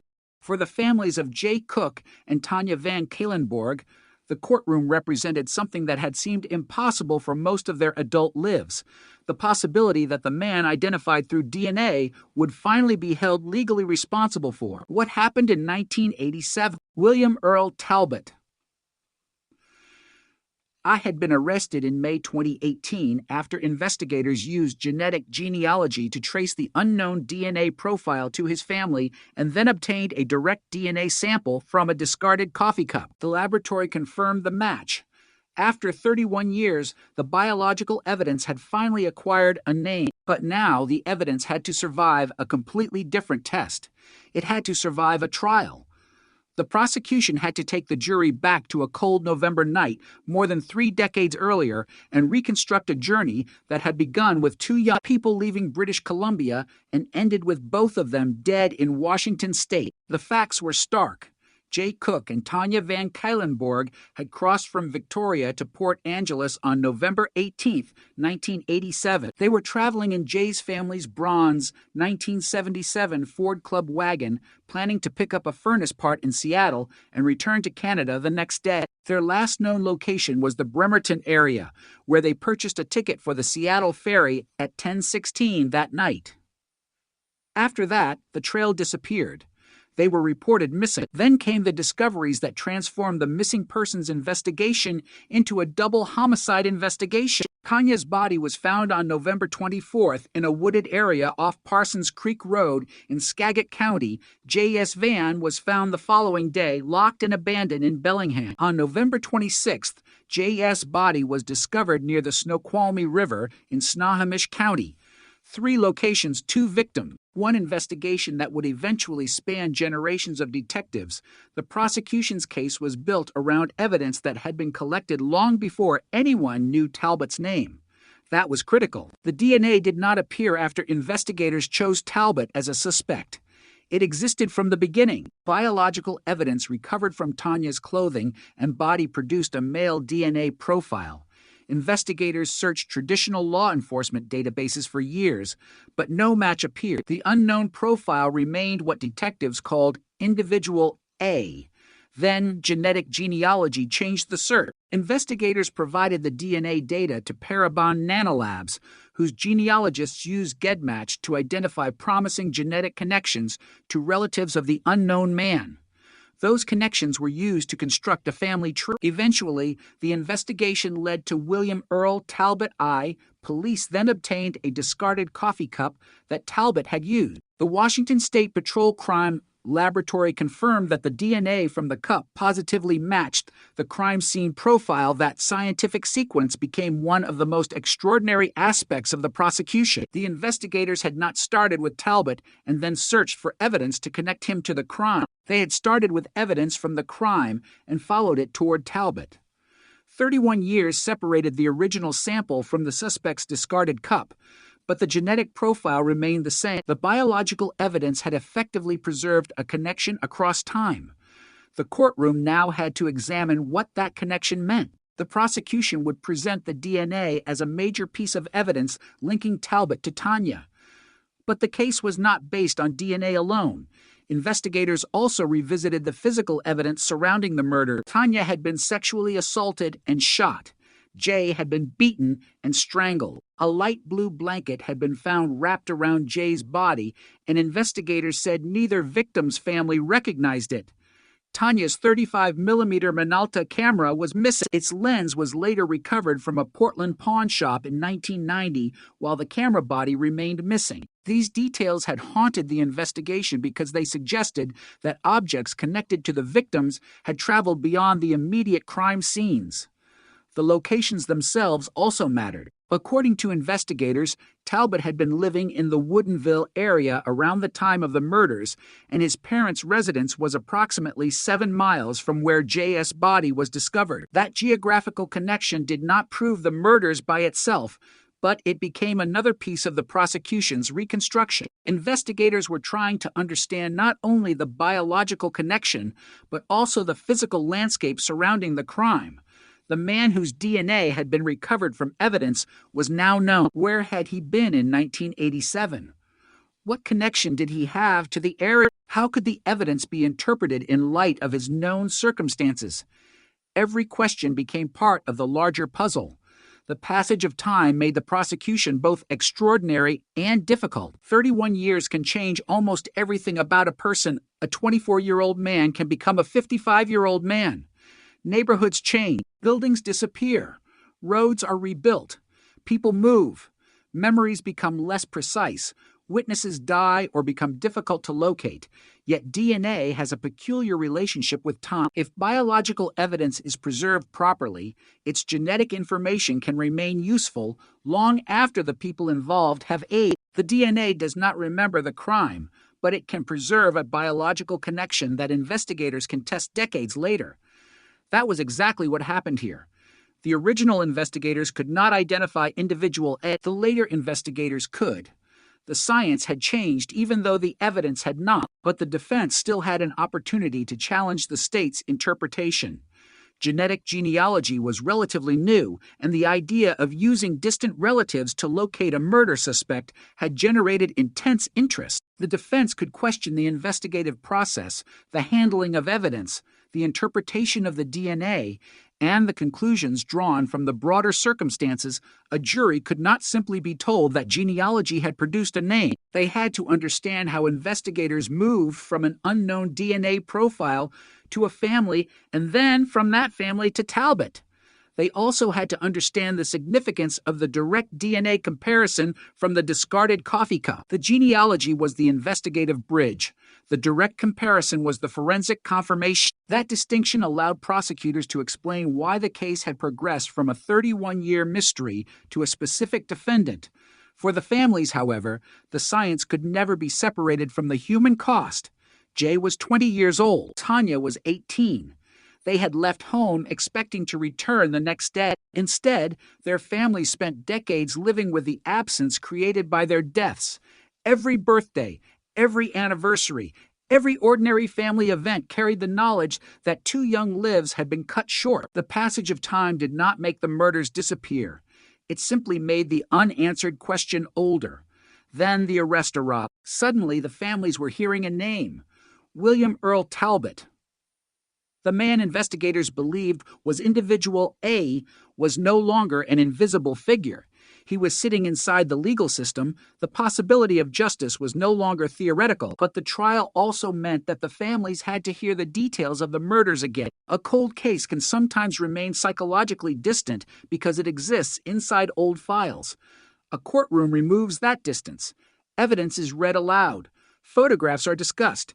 Investigators explain what they found. Lawyers argue over what it means. The victims become present again through the testimony and records of the investigation. And for everyone involved, the central question becomes unavoidable. What happened during those final hours? The evidence could establish certain connections, but not every moment could be reconstructed. The last confirmed sighting of Jay and Tanya was the ferry ticket purchased in Bremerton. After that, investigators had to work with fragments. The bodies were found days later in separate locations. The van had been abandoned in Bellingham. Tanya's belongings were scattered. The camera remained missing except for its lens. A blanket appeared at Jay's body that his family did not recognize. The case was a landscape of unanswered questions. Yet the DNA provided something extraordinarily concrete. It connected Talbot to biological evidence from the investigation. That was the piece that had been missing since 1987. The prosecution could now place a human identity behind individual A. The man whose DNA had been preserved from the original case was sitting in court decades later. As the trial progressed, the jury was asked to consider evidence that had survived longer than many of the people who had originally investigated the crime. Detectives who had worked the case decades earlier had passed their knowledge to a new generation. Laboratory technology had evolved. Genealogy had become a forensic tool, and the evidence had traveled through all of it. The story was no longer simply about an unsolved murder. It had become a test of whether modern science could bring a decades-old investigation to a legal conclusion. That was the promise of genetic genealogy. It could open doors that traditional databases could not, but once the door opened, investigators still had to walk through it. They had to collect evidence. They had to identify the suspect. They had to establish the facts. They had to present the case in court. And ultimately, a jury had to decide whether the prosecution had proven its allegations beyond a reasonable doubt. The case of Jay Cook and Tanya Van Cuylenborg had survived because the evidence had survived. Now it would be judged under the highest standard of the criminal justice system. 31 years after two young people disappeared during what should have been an ordinary trip, their story was finally being heard in a courtroom. The old DNA profile had found its owner. The genealogy had found the family. The discarded coffee cup had provided the direct match. The arrest had brought the suspect before a judge. And now, every piece of evidence had to answer one final question. Was this the man responsible for the deaths of Jay and Tanya? The answer would soon belong to the jury. The courtroom had heard the evidence. It had heard the story of two young Canadians who left home in November 1987 and never returned. It had heard how their bodies were discovered days apart, how an unidentified male DNA profile survived inside the evidence for more than 3 decades, and how investigators eventually followed that genetic trail through a family tree until it led to William Earl Talbot. The question was no longer whether the case could be solved. It was whether the evidence was strong enough to establish guilt beyond a reasonable doubt. The jury had to look backward across 31 years and decide whether the man sitting before them was responsible for the deaths of Jay Cook and Tanya Van Cuylenborg. It was an extraordinary task. The witnesses were speaking about events that had happened before some of them had even entered adulthood. The investigators had to explain decisions made decades earlier. Scientists had to explain DNA. Genealogists had to explain how distant relatives had helped identify a suspect. And prosecutors had to transform all of those complicated pieces into one coherent story. The central scientific evidence remained the same. DNA recovered during the original investigation matched Talbot. The genetic genealogy process had pointed investigators toward his family, and a discarded coffee cup had provided a direct comparison. The Washington State Patrol Crime Laboratory confirmed the match. That evidence had been collected independently of Talbot's identification. It existed before investigators knew his name. That fact gave the prosecution a powerful foundation. The state was not asking the jury to believe that detectives had selected Talbot and then searched for something that would connect him to the crime. The opposite had happened. The DNA came first. The suspect came later. The evidence had effectively led investigators to the man, but the jury still had to understand the human story behind the science. Jay Cook and Tanya Van Cuylenborg had left Victoria on November 18, 1987. Jay was 20. Tanya was 18. Their trip was supposed to be brief. They were traveling to Washington to obtain a furnace part for Jay's father. They took the ferry from Victoria to Port Angeles and continued south. Their last known movement came in Bremerton, where they purchased a ticket for the Seattle ferry at approximately 10:16 that night. After that, their lives disappeared into uncertainty. Their families searched. Posters were distributed. Investigators began looking for the couple. Then the discoveries came. Tanya's body was found on November 24th in a wooded area of Skagit County. J.S. van was located the next day in Bellingham, locked and abandoned. On November 26th, J.S. body was found in Snohomish County. The original investigation had therefore uncovered a disturbing chain stretching across several locations. The victims had disappeared together, but they were found separately. The van had been abandoned somewhere else. Their belongings were not all recovered. Some evidence pointed toward a violent encounter, while other clues remained unexplained. Among the most important was the biological evidence connected to Tanya. The male DNA profile recovered from that evidence became the genetic signature known as Individual A. For decades, that was all investigators had. The name was not a person's name. It was a placeholder for an unknown man, and that unknown man seemed destined to remain unidentified. Traditional DNA databases produced no match.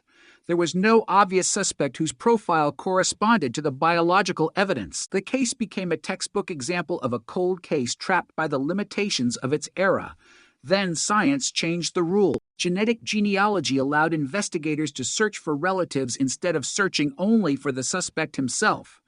The unknown profile was uploaded to GEDmatch. Distant genetic connections emerged. Cease Moore began constructing family trees. The investigation moved backward through generations, following biological relationships until it eventually reached the Talbot family. That family tree became the bridge between an anonymous DNA profile and a living man. Detectives then conducted surveillance and obtained Talbot's discarded coffee cup. The DNA comparison provided the direct link. In May 2018, Talbot was arrested in Seattle. He was 55 years old. The man investigators had spent 31 years searching for was finally in custody, but his arrest did not automatically answer the larger questions. It did not reveal every detail of the murder. It did not explain the missing camera body. It did not explain the blanket found around Jay's body.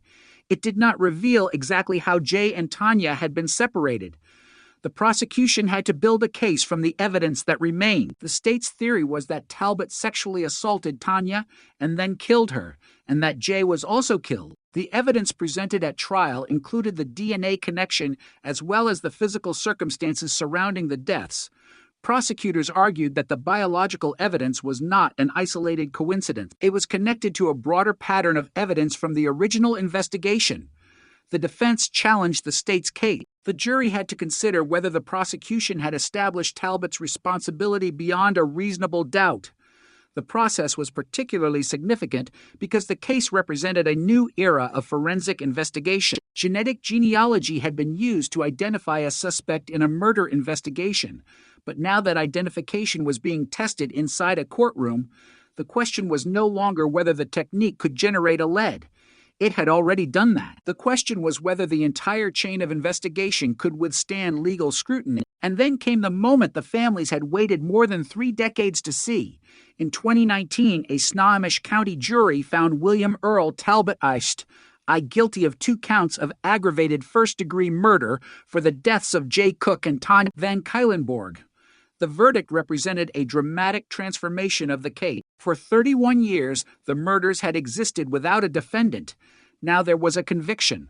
The first jury conviction in the world resulting from forensic genetic genealogy had been reached in a case that began with 2 young people taking an ordinary trip across the border.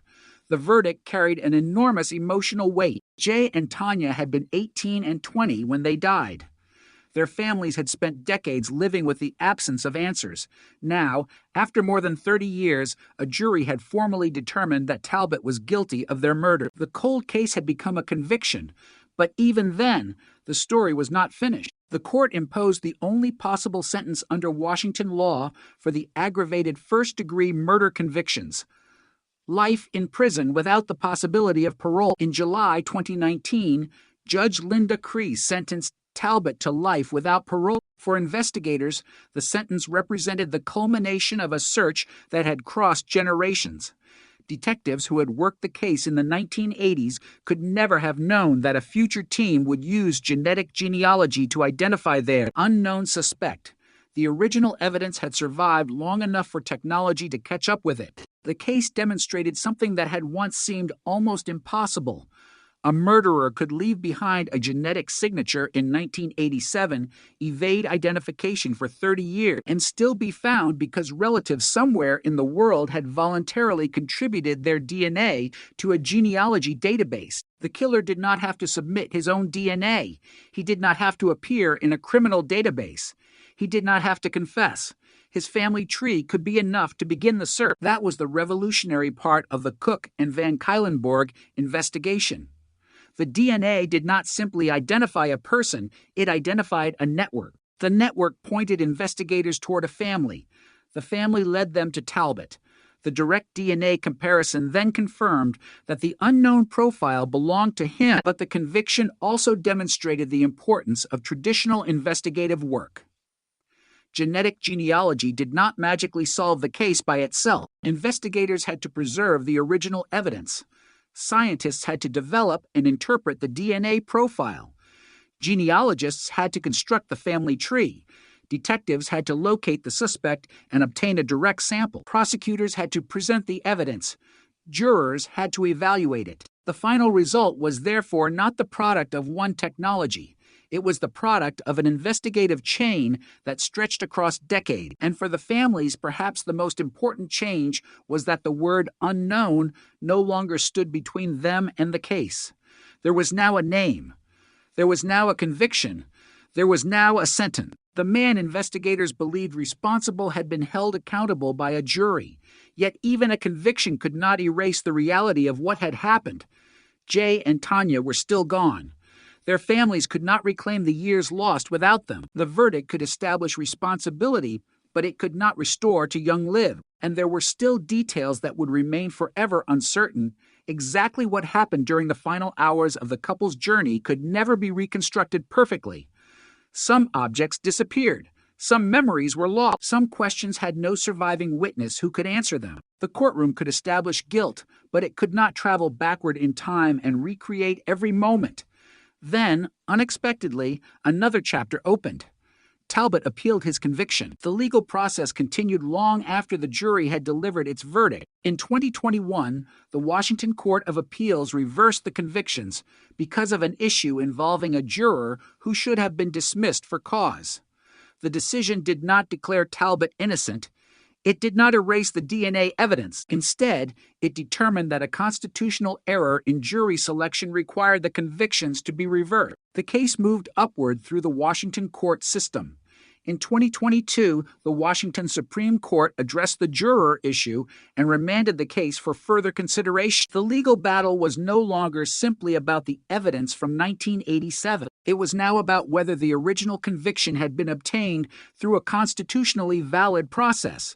That development created a stunning twist in a case that had already survived 31 years of uncertainty. The murder investigation had been solved. A jury had convicted Talbot. He had received life without parole, and yet the legal story was still unfolding. The case that began with a missing young couple had become a landmark forensic investigation and then a complicated appellate battle. Through all of it, the DNA remained at the center. The evidence that had waited silently for 30 years had not disappeared. It remained the foundation of the identification. The question now was how the courts would ultimately treat the conviction. And as the legal fight continued, one truth remained impossible to ignore. Jay Cook and Tanya Van Kalenborg had once been two young people taking a routine trip. Their disappearance had become one of the Pacific Northwest's most haunting cold cases. Their killer had remained unidentified for more than 3 decades. Then a genetic trail led investigators to a name, and a DNA match transformed that name into a defendant. A jury delivered a guilty verdict. A sentence followed, but the case had entered another uncertain chapter. The investigation had finally answered one question, but the justice system was now being forced to answer another. Could a conviction born from the most remarkable forensic breakthrough of its generation survive the scrutiny of the appellate court? The verdict had been delivered. William Earl Talbot. I had been found guilty of murdering Tanya Van Kalenborg and Jay Cook, and the sentence that followed was life in prison without the possibility of parole. After 31 years of uncertainty, it appeared that the long nightmare had finally reached its final page. But cold cases have a way of refusing to end quietly. Even after the jury spoke, the legal battle continued. Talbot appealed his convictions, and the case that had become a landmark in forensic genealogy suddenly entered another dangerous chapter. The evidence had survived 31 years. Now the conviction itself would have to survive the courts. The first trial had already demonstrated how extraordinary the investigation was. A DNA profile recovered in 1987 had remained unidentified for decades. Genetic genealogy had eventually connected that profile to relatives of the unknown man. Investigators followed the family tree toward William Earl Talbot II, obtained a discarded coffee cup, and confirmed the direct DNA match.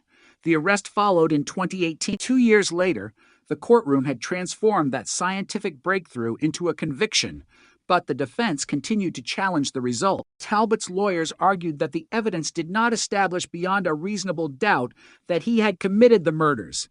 They pointed to the distinction between proving that Talbot's DNA was present and proving that he was the person who killed Jay and Tanya. The argument was simple but powerful. DNA could establish contact, but the jury still had to determine what that contact meant. The prosecution had presented its theory that Talbot sexually assaulted Tanya and killed both victims. The defense argued that the evidence did not necessarily prove that the person whose DNA was found had committed the murders. The legal system now had to examine those arguments carefully. But another issue would eventually become even more important. During jury selection, one prospective juror had expressed concerns about whether she could remain impartial. She had personal experiences involving violence against women and indicated that she was uncertain about whether those experiences could affect her judgment. The defense challenged her for cause.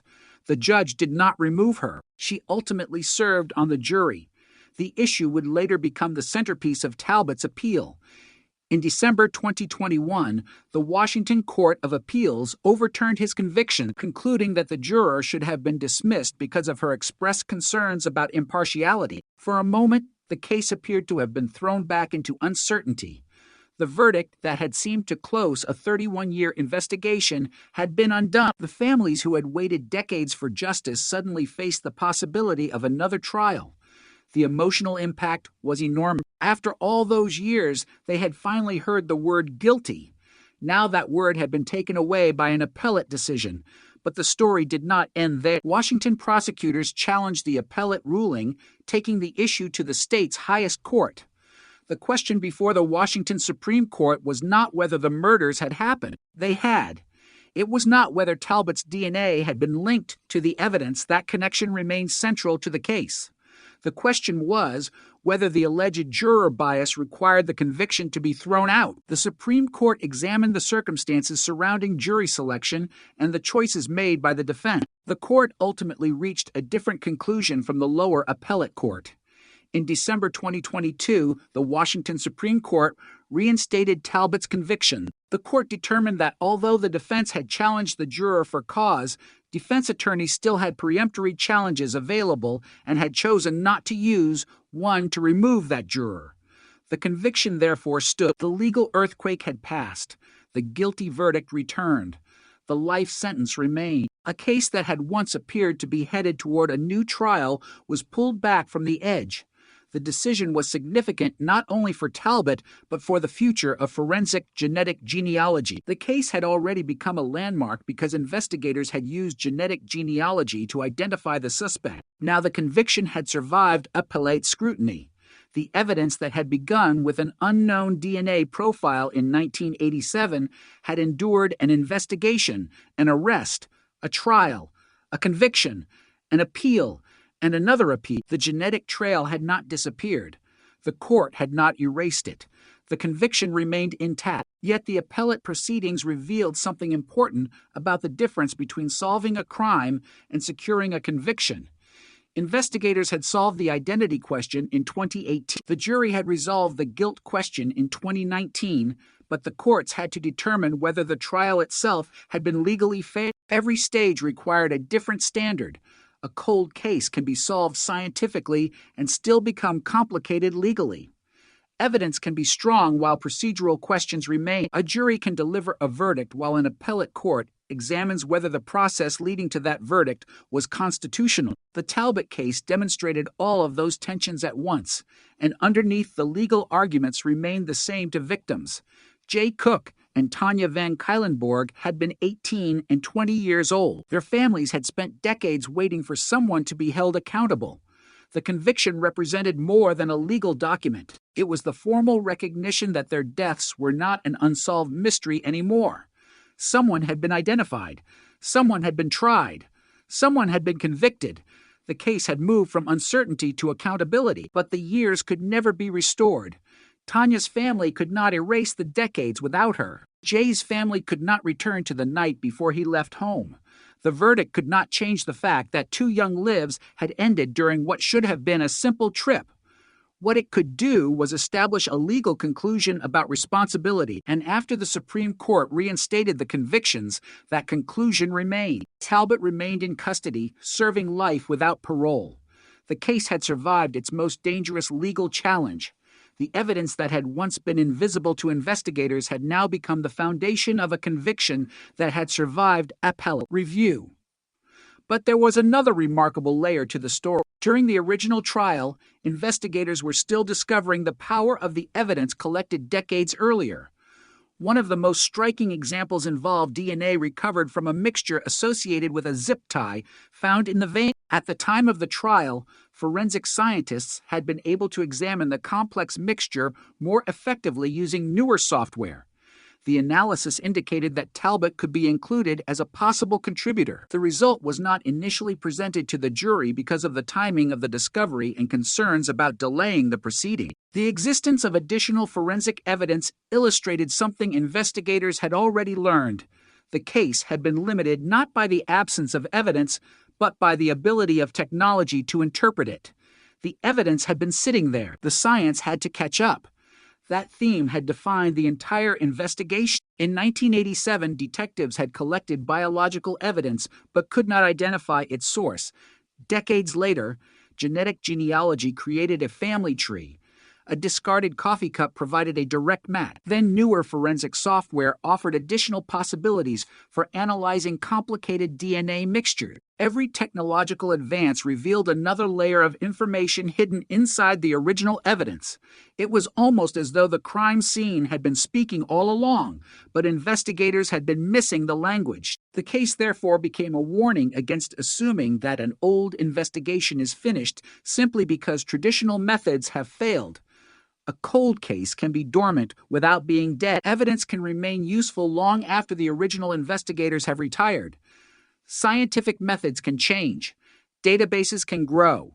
Software can become more powerful. A clue dismissed as inconclusive in one decade can become decisive in another.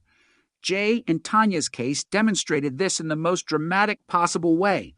For 31 years, individual A was simply an unknown genetic profile. Then genetic genealogy transformed him from a biological mystery into a family connection. The family connection became William Earl Talbot. The direct DNA test confirmed the connection. The arrest followed.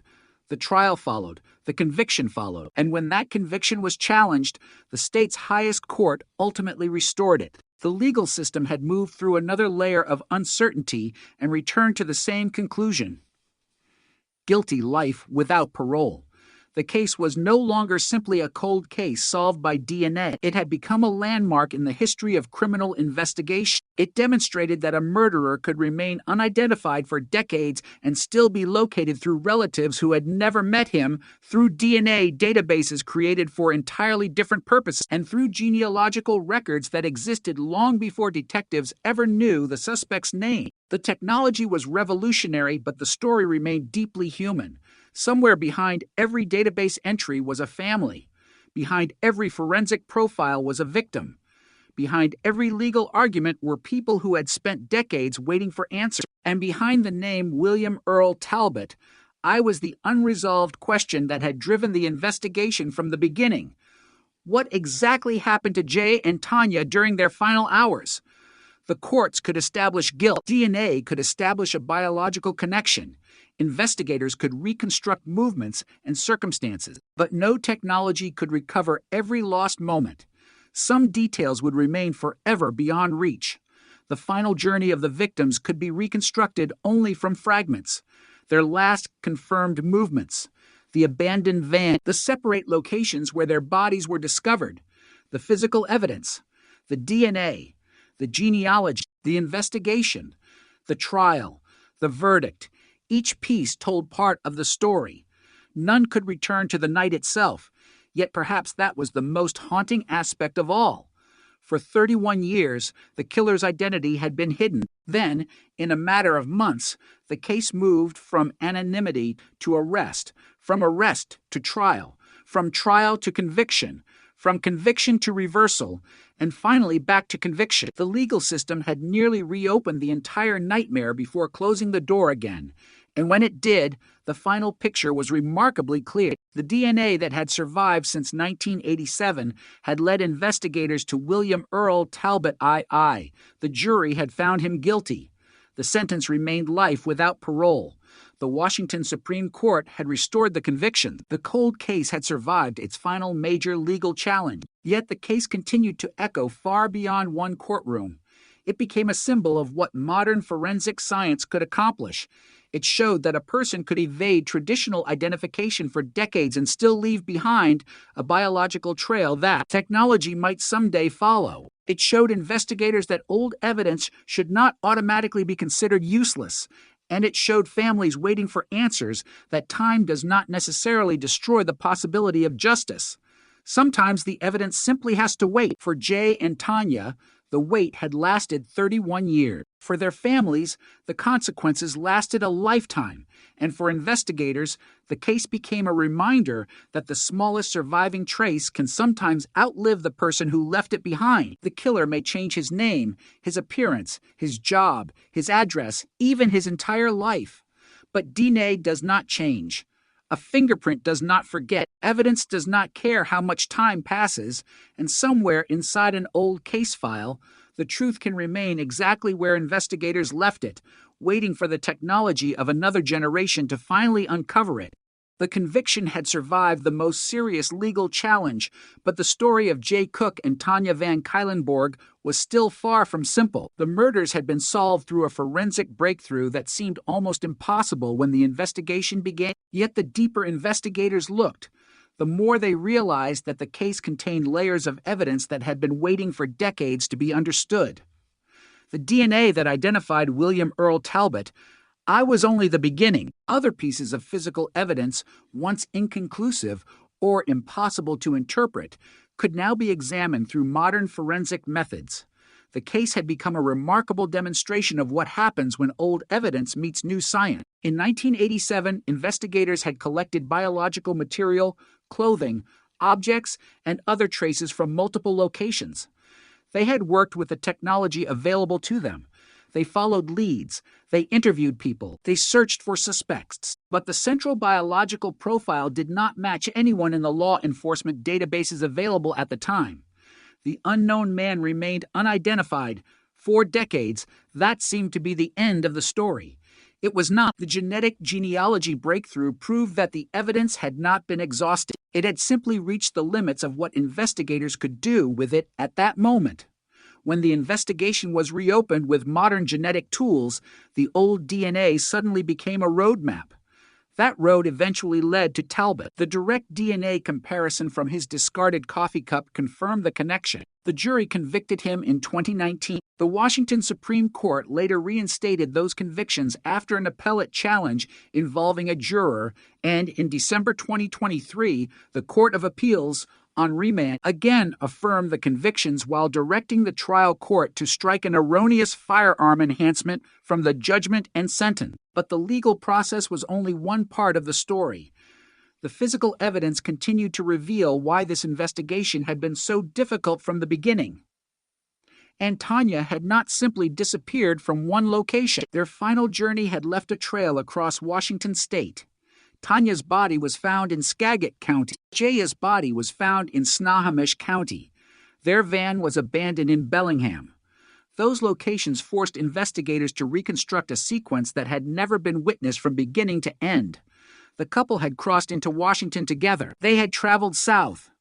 They had purchased their final known ferry ticket. Then, somewhere between those known moments, the path turned into violence. The van became one of the most important pieces of that mystery. It had been found locked and abandoned in a parking lot in Bellingham. Inside were traces of the couple's journey and evidence that investigators would continue examining for decades. Tanya's camera was missing. Her Minolta lens was eventually recovered from a pawn shop in Portland in 1990, but the camera body itself was never found. That missing object became another unanswered question. Where had the camera gone? Who had possessed it after the murders? Why had it been separated from the other belongings? Investigators could establish that the lens had traveled far from the original crime scene, but the camera body remained missing. The blanket found around J.S.'s body created another mystery. It was light blue, and his family did not recognize it. That meant investigators were looking at an object that apparently had not belonged to either victim. Where had it come from? Who had brought it to the location where Jay's body was found? Was it connected to the killer? Or was it simply an object whose significance could never be determined? Cold cases are filled with clues like that. An object can be undeniably real while its meaning remains uncertain. The investigator can preserve it, photograph it, record it, and place it inside an evidence file. But preservation does not guarantee interpretation. Sometimes the clue waits for another generation to ask a different question. That principle had already transformed the DNA investigation. It could potentially transform other evidence as well. One of the most important developments came from modern DNA analysis of complex evidence associated with the case. Investigators examined a DNA mixture associated with a zip tie found in the van. Advances in forensic software allowed scientists to analyze mixtures that would have been extremely difficult to interpret using older methods. The new analysis indicated that Talbot could be included as a possible contributor. The significance of that evidence was not that it suddenly created the case. Talbot had already been identified through the original biological evidence and genetic genealogy. Instead, it represented another example of technology revealing information that earlier investigators could not fully extract. The case was becoming a layered forensic record. One layer had been created in 1987. Another had been revealed through genetic genealogy in 2018. Another could be examined through modern interpretation of complex DNA mixtures. The evidence was accumulating not because investigators were creating new facts, but because science was becoming capable of reading old ones. That distinction is crucial. The murders themselves had not changed. The evidence had not been rewritten. What changed was the ability to understand it. And that is why cold cases can remain alive for decades. The physical evidence may be static, but forensic science is not. A sample that produced only a limited result decades ago can later produce a much stronger profile. A fingerprint that once could not be matched may become identifiable after databases expand. A DNA profile that once had nowhere to go may eventually connect to a relative in a genealogy database. A mixture once considered too complicated may become interpretable through new software. Time does not always destroy evidence. Sometimes it creates the opportunity for better science to arrive. The Cook and Van Cuylenborg investigation became one of the clearest demonstrations of that principle. In 1987, investigators knew they had a biological clue. They simply could not identify its source. In 2018, genetic genealogy changed the direction of the search. Instead of looking for an unknown offender directly, investigators searched for people genetically related to him. The genealogy pointed toward the Talbot family. Detectives then used traditional investigative methods to obtain Talbot's discarded coffee cup. The laboratory confirmed the direct DNA match. Suddenly, 31 years of uncertainty collapsed into a specific identity. The arrest followed. The trial followed. The conviction followed. And then the appeal demonstrated another important truth. Solving a crime and proving a case in court are separate processes. Investigators can identify a suspect. Prosecutors must prove guilt. Defense attorneys can challenge evidence.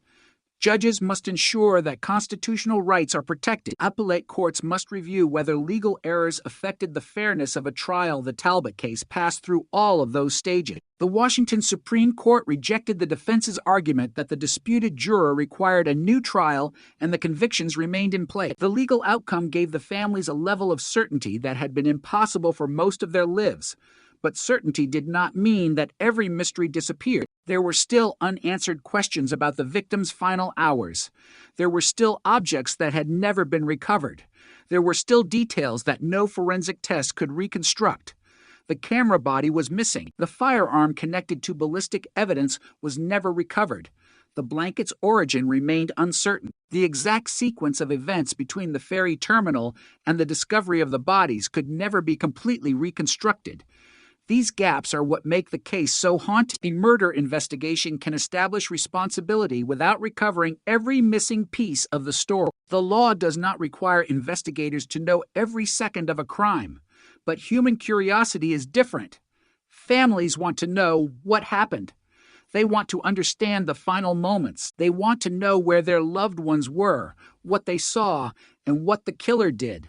Those questions can remain long after a conviction, and in the Cook and Van Cuylenborg case, the surviving evidence could answer some questions, but not all of them.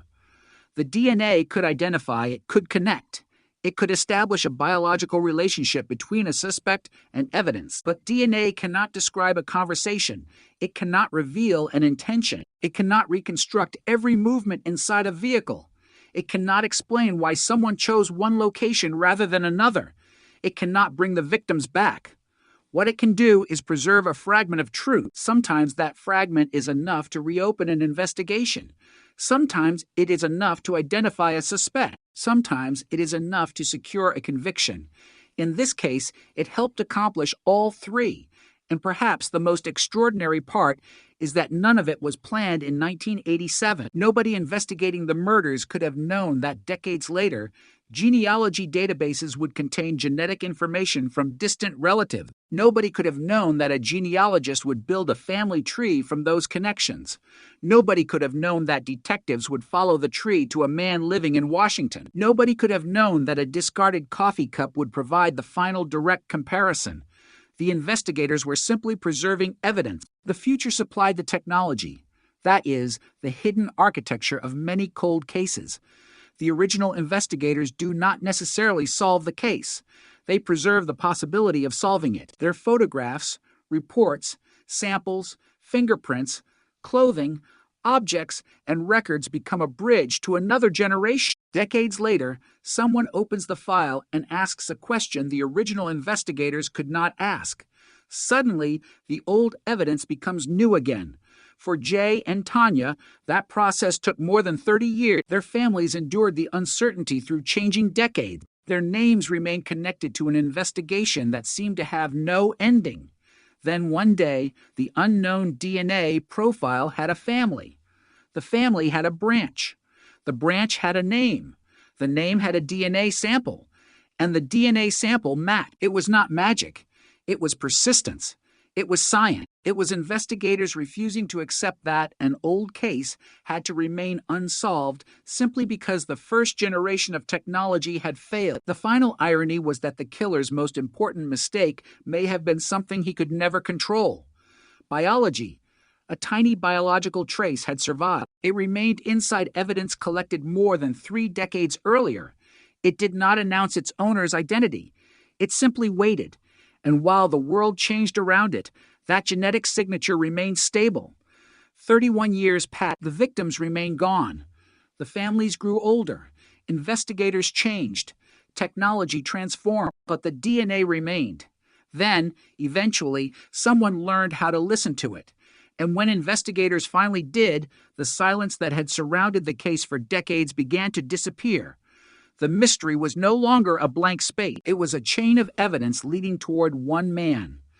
The conviction ultimately survived its appellate challenge. The forensic breakthrough remained intact, and the case entered history as one of the defining examples of genetic genealogy transforming a decades-old murder investigation. Yet beneath the scientific achievement was a much simpler truth. Jay Cook and Tanya Van Cuylenborg were not just names in a landmark forensic case. They were two young people who expected to return home. They never did. For 31 years, the question of who had taken them remained unanswered. The answer eventually emerged from something microscopic, invisible, and extraordinarily persistent. Their killer could disappear into the passage of time. His DNA could not. The case of Jay Cook and Tanya Van Cuylenborg had already become extraordinary long before investigators discovered the name William Earl Talbot I. It was extraordinary because of the length of time involved, because of the age of the victims, because of the distance between the locations where their bodies were found, and because of the unanswered questions that remained after every conventional investigative avenue appeared to fail. But once genetic genealogy entered the investigation, the case became something much larger than a single murder investigation. It became a demonstration of how the future of forensic science could reach backward into the past and uncover an identity that had remained hidden for more than 3 decades. In 1987, investigators had a biological clue, but no name. 31 years later, they had both. The transformation was almost impossible to imagine when Jay and Tanya first disappeared. At that time, DNA testing was still in its early stages. Investigators could collect biological material, but the technology available to them could not produce the kind of investigative power that modern genetic genealogy would eventually provide. A crime scene could contain the truth, yet investigators might have no practical way to reach it. That was the problem facing detectives in the Cook and Van Cuylenborg case. The evidence existed. The identity did not. For years, investigators searched traditional databases for a match. Nothing happened. The unknown male profile remained exactly that, unknown. No name, no photograph, no address, no criminal record connected to the DNA, just a genetic signature attached to one of the most disturbing cold cases in Washington state. Then the investigation entered a new era. Genetic genealogy changed the question. Instead of asking, whose DNA is this? Investigators could ask, who is genetically related to the person whose DNA this is? That was a fundamentally different approach. The search no longer depended on the offender having previously entered a law enforcement database. It depended on relatives. If the unknown man had never been arrested, never submitted DNA to police, and never appeared in a criminal database, investigators could still potentially find him through his family tree. That possibility transformed the investigation. The unknown profile was uploaded to GEDmatch, a genealogy database that allowed investigators to search for genetic relationships. Distant matches appeared. Individually, those matches did not identify the murderer. They were pieces of a much larger puzzle, but genealogists could combine those genetic connections with traditional genealogical records, constructing family trees that extended backward through generations and then forward toward living descendants. Cease Moore and investigators with Parabon Nanolabs worked through that process. They followed the genetic relationships, examined family connections, and gradually narrowed the possibilities. The investigation eventually focused on the Talbot family, but even then, investigators had to be careful. A genealogical connection was not proof of guilt. It was an investigative lead. The family tree could point detectives toward a person, but the person still had to be tested. That distinction became crucial. Investigators eventually obtained a discarded coffee cup used by William Earl Talbot II. The The sample was analyzed. The result was decisive. Talbot's DNA matched the unknown male profile recovered during the original investigation. The biological mystery that had lasted 31 years suddenly had an answer. The man investigators had called Individual A had a name: William Earl Talbot. The arrest followed in May 2018, but the significance of that moment went far beyond one suspect. For investigators around the country, the case demonstrated that an unidentified offender could potentially be located through relatives even when the offender himself had never been present in a law enforcement DNA database. The idea was revolutionary. The killer did not have to leave his own genetic information in a police system. Someone in his extended family might have provided enough information to begin constructing a path toward him. That possibility immediately changed the way detectives thought about unsolved murders. Cold cases had always depended on surviving evidence. Now investigators had another question to ask. What could modern genealogy do with the DNA that had already been preserved? The answer could be extraordinary. In the Cook and Van Cuylenborg investigation, the breakthrough did not come because detectives discovered a new crime scene. It came because they revisited old evidence with new technology. The DNA had been there since 1987. The difference was that investigators now had tools capable of interpreting it in a completely different way. That is what made the case so powerful. It demonstrated that time does not always destroy a forensic clue. Sometimes time simply separates the evidence from the technology needed to understand it. Jay and Tanya's case had survived long enough for that technology to arrive. But there was another reason the case became so important. It forced investigators and courts to confront the difference between genetic identification and criminal proof. Finding a suspect through genealogy was one thing. Proving that suspect responsible for murder was another. Prosecutors had to present the DNA evidence alongside the circumstances of the killings and the other physical evidence collected during the original investigation. The jury ultimately convicted Talbot of the murder. The verdict demonstrated that genetic genealogy could move beyond investigative leads and become part of a criminal prosecution. That was a major turning point. Before this case, the concept of using genealogy to identify unknown homicide suspects was largely theoretical to the public. After the Talbot investigation, it became a method that law enforcement agencies across the United States began examining for their own unsolved cases. Detectives started looking at old evidence differently. A DNA profile that had produced no match in a traditional criminal database was no longer necessarily a dead end. It might contain a family tree. That family tree might contain a distant relative. That relative might eventually lead investigators to the person they had been searching for. The process could take time. It required specialized expertise. It required careful investigative work. And it raised significant privacy and ethical questions. But the potential was undeniable. The Cook and Van Cuylenborg case had demonstrated the power of the approach in one of the most dramatic ways imaginable. Still, the technology could not answer every question. Even after Talbot's identification and conviction, investigators could not reconstruct every minute of Jay and Tanya's final journey. They could establish important facts. They could establish where the bodies were found. They could establish the presence of biological evidence. They could establish the connection between Talbot's DNA and the unknown profile. But there were gaps that no database could fill. What exactly happened after Jay and Tanya's final confirmed movements? How did they become separated?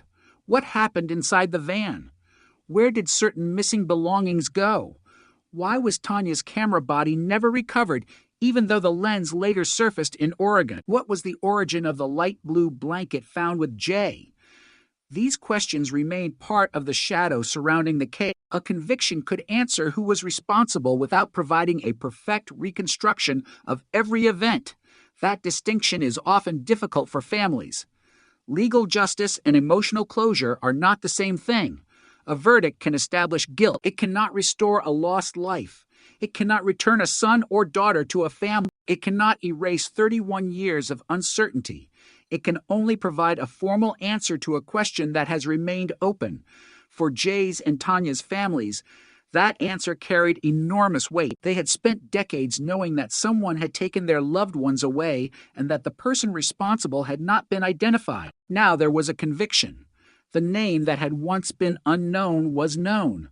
The biological evidence that had once been mysterious had been explained. The case that had once seemed destined to remain unsolved had entered the history books as a landmark forensic investigation. But perhaps the most haunting aspect of the case was the way the evidence had weighted. Imagine the original investigators in 1987. They collect biological material. They document the scene. They preserve clothing and objects. They write reports. They search for suspects. They run the technology available to them. The profile produces no answer. Years pass. Detectives retire. New investigators inherit the file. The case becomes colder. Then, decades later, someone opens the evidence again. A new technique is applied. Suddenly, the old sample becomes a map. The map leads to relatives. The relatives led to a family. The family leads to one man, and the discarded coffee cup confirms what the genealogy suggested. That sequence is why the case became so influential.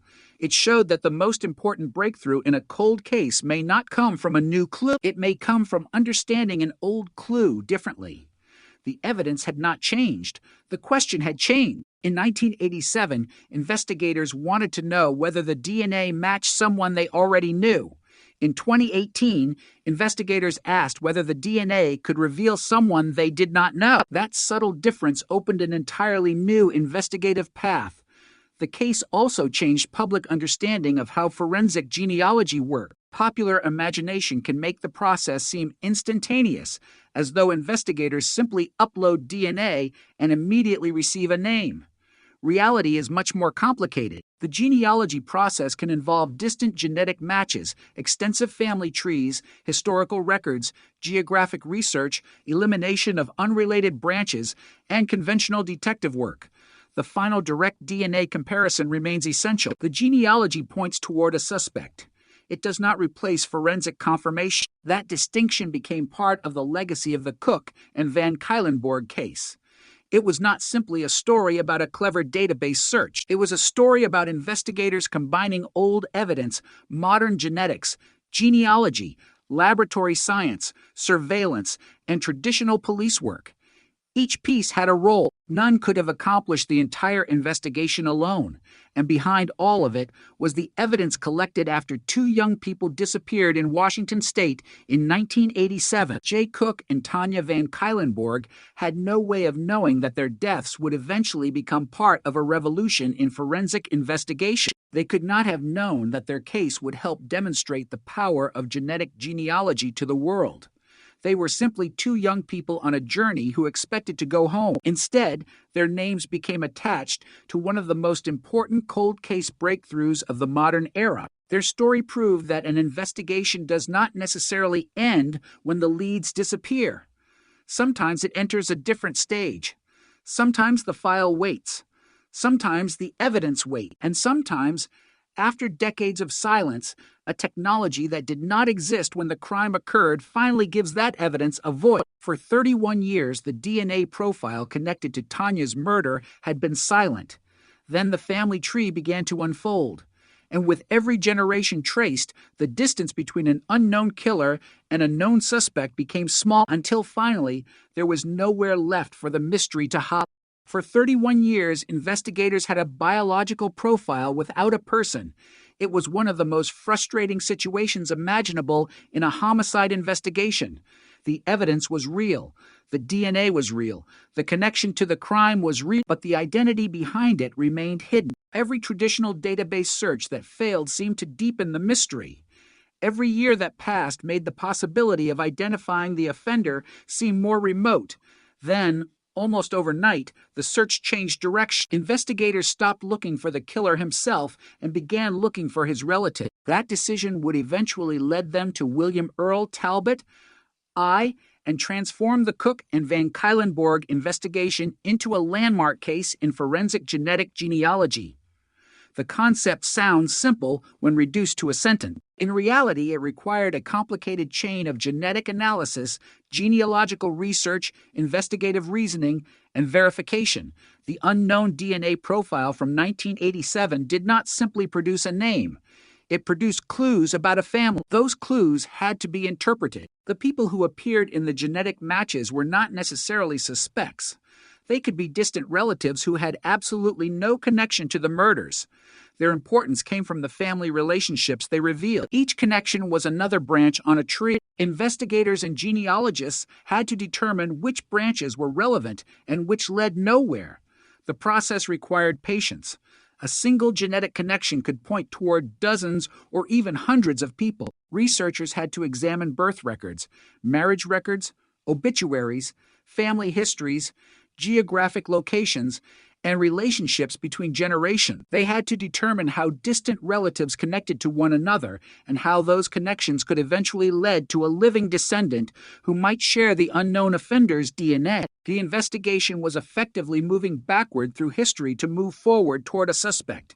That was the strange logic of genetic genealogy. Instead of asking who the unknown man was directly, investigators asked who his ancestors might have been. From there, they traced descendants. The path eventually narrowed. A family line began to stand out. The Talbot family entered the picture. But investigators still had to be cautious. Genetic genealogy was a lead-generating tool. It could not substitute for direct forensic evidence. The fact that someone belonged to a family connected to the unknown DNA profile did not make that person a murderer. Investigators needed a direct comparison. That is why the discarded coffee cup became so important. Detectives identified William Earl Talbot I and obtained the cup he had used. It contained his biological material. Scientists compared that DNA with the profile recovered during the original investigation. The result was a direct match. The family tree had done its job. It had pointed investigators toward a person. Traditional forensic testing then confirmed that the person was the source of the unknown DNA profile. The mystery that had lasted 31 years had finally acquired a name. The significance of the breakthrough was enormous because it demonstrated the difference between an investigative lead and forensic confirmation. The genealogy had not convicted Talbot. It had not proved that he committed murder. It had given detectives a direction. The laboratory comparison provided the direct biological connection. Prosecutors could then present both stages of the process to the jury. The evidence had begun with the victims. It moved through the unknown profile. It traveled through distant relatives. It led to Talbot, and then it returned to the original evidence through a direct DNA match. The chain had closed, yet the genealogy investigation also raised a question that would become increasingly important in the years that followed. How much information can investigators obtain from DNA databases that were not originally created for law enforcement? The databases used in genealogy were designed to help people explore ancestry and family history. Participants generally uploaded their genetic information for genealogical purposes. The discovery that those same databases could help identify suspects in decades-old crimes created a new debate about privacy, consent, and the boundaries of forensic investigation. The Cook and Van Cuylenborg case became one of the earliest and most visible examples of that debate. The same technology that gave to families an answer also demonstrated how genetic information could connect people who had never volunteered to participate in a criminal investigation themselves. That tension would become one of the defining issues surrounding forensic genetic genealogy. But in the courtroom, the focus remained on Jay and Tanya. Their deaths had created the biological evidence that started the entire process. Without that evidence, there would have been no genetic profile to search. Without the profile, there would have been no genealogy. Without the genealogy, investigators might never have identified Talbot. The chain stretched from the crime scene in 1987 all the way to a database more than 30 years later. It was a chain created by chance, biology, preservation, and technology, and it began with two victims whose final journey had been ordinary until it suddenly was not. Jay and Tanya had been traveling together in Washington when their lives were interrupted by violence. Their bodies were discovered in different locations. Their van was abandoned. Their belongings were scattered. Their families were left with questions. Investigators spent years trying to answer them, but the unknown DNA profile remained the most powerful unresolved clue. It was almost as though the killer had left behind a signature without realizing it. The signature did not have a name, but it was unique enough to survive. The passage of time could not make it disappear. That is one of the most important principles of DNA evidence. Human memory fades. Physical objects deteriorate. Buildings change. Roads are rebuilt. Witnesses move away. But a properly preserved biological sample can remain useful for decades. In the Cook and Van Cuylenborg case, that biological evidence became the bridge between two eras of investigation. The first era began in 1987. Detectives worked with the tools available at the time. The second began more than 3 decades later. Investigators were able to use genetic genealogy and modern DNA technology. Between those two eras was an enormous gap, yet the evidence connected them perfectly. The first investigators did not know who they were preserving evidence for. They were simply doing their job. They could not have known that decades later, another team would open the file and find that the biological material still contained an answer. That is the quiet power of evidence preservation. Investigators sometimes work without knowing whether a clue will ever become useful. They preserve it because the possibility exists, and sometimes that possibility survives longer than anyone expects. The Talbot identification demonstrated exactly that. But once the suspect was identified, investigators still had to investigate the broader circumstances. They could not simply stop after the DNA match. They reviewed the old case files. They examined the locations. They revisited the physical evidence. They looked at the timeline. They compared the DNA evidence with other facts known about the murders. The goal was to determine whether the identification fit the overall investigation. The more they examined, the more the pieces formed a coherent picture. Talbot had been living in the region at the time of the murder. His DNA matched the biological evidence associated with Tanya. His connection to the case was not based on genealogy alone. It was supported by direct laboratory testing. The case therefore moved rapidly from identification to prosecution. In May 2018, Talbot was arrested. The public learned that the 31-year mystery had finally been cracked. News coverage described the investigation as a breakthrough in forensic genealogy. Researchers, police agencies, prosecutors, and journalists began examining what had happened. The case became an example of how technology could revive investigations that had seemed impossible to solve. But for the families, the scientific significance was secondary. They wanted the person responsible identified. They wanted the legal system to acknowledge what had happened. They wanted the uncertainty to end. The arrest was therefore a moment of enormous emotional significance, but it was not the same as closure. An arrest is an accusation. A conviction requires proof. The trial would have to establish whether the evidence justified a guilty verdict. The jury would hear how the unknown DNA profile had been recovered. They would hear how genetic genealogy had led investigators to the Talbot family. They would hear about the discarded coffee cup. They would hear about the direct DNA match. They would hear about the circumstances surrounding the murder, and then they would have to decide. The prosecution argued that the evidence connected Talbot to Tanya and to the murders. The defense challenged the interpretation of the evidence and the conclusions drawn from it. The jury ultimately found Talbot guilty. That verdict transformed the case from a forensic breakthrough into a legal judgment. The unknown man was no longer merely identified. He had been convicted. The case became one of the most significant examples of genetic genealogy leading to a murder conviction.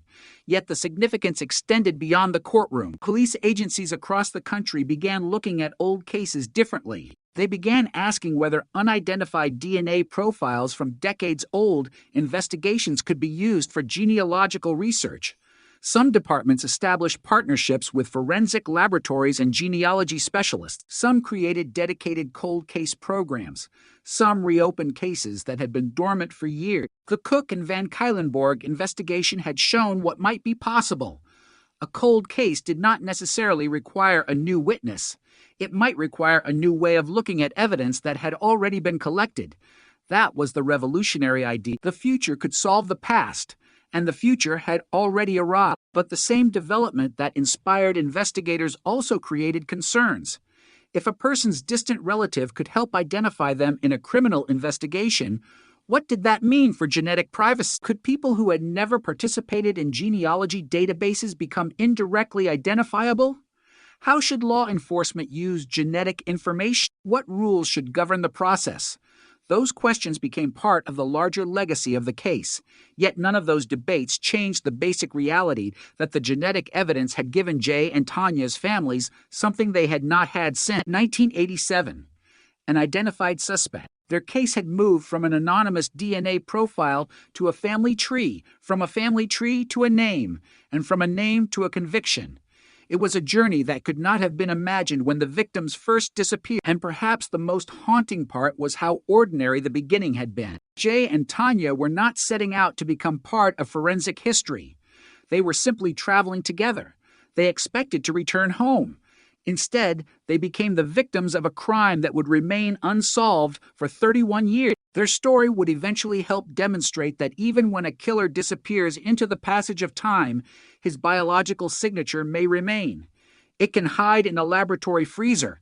It can sit inside an evidence envelope. It can wait in a database. It can remain invisible to investigators for decades, but it does not forget its identity. It simply waits for someone to recognize what it means. And when investigators finally understood how to read the DNA left behind in 1987, the mystery that had haunted them for generations began to collapse. The unknown man had become a relative. The relative had become a suspect. The suspect had become a defendant, and the defendant had become a convicted murderer. 31 years of silence had been broken by a family tree. The most remarkable thing about the Cook and Van Cuylenborg investigation was not simply that investigators eventually identified William Earl Talbot. It was that the evidence had remained capable of telling a story for more than 3 decades. In a case where memories had faded, witnesses had aged, locations had changed, and the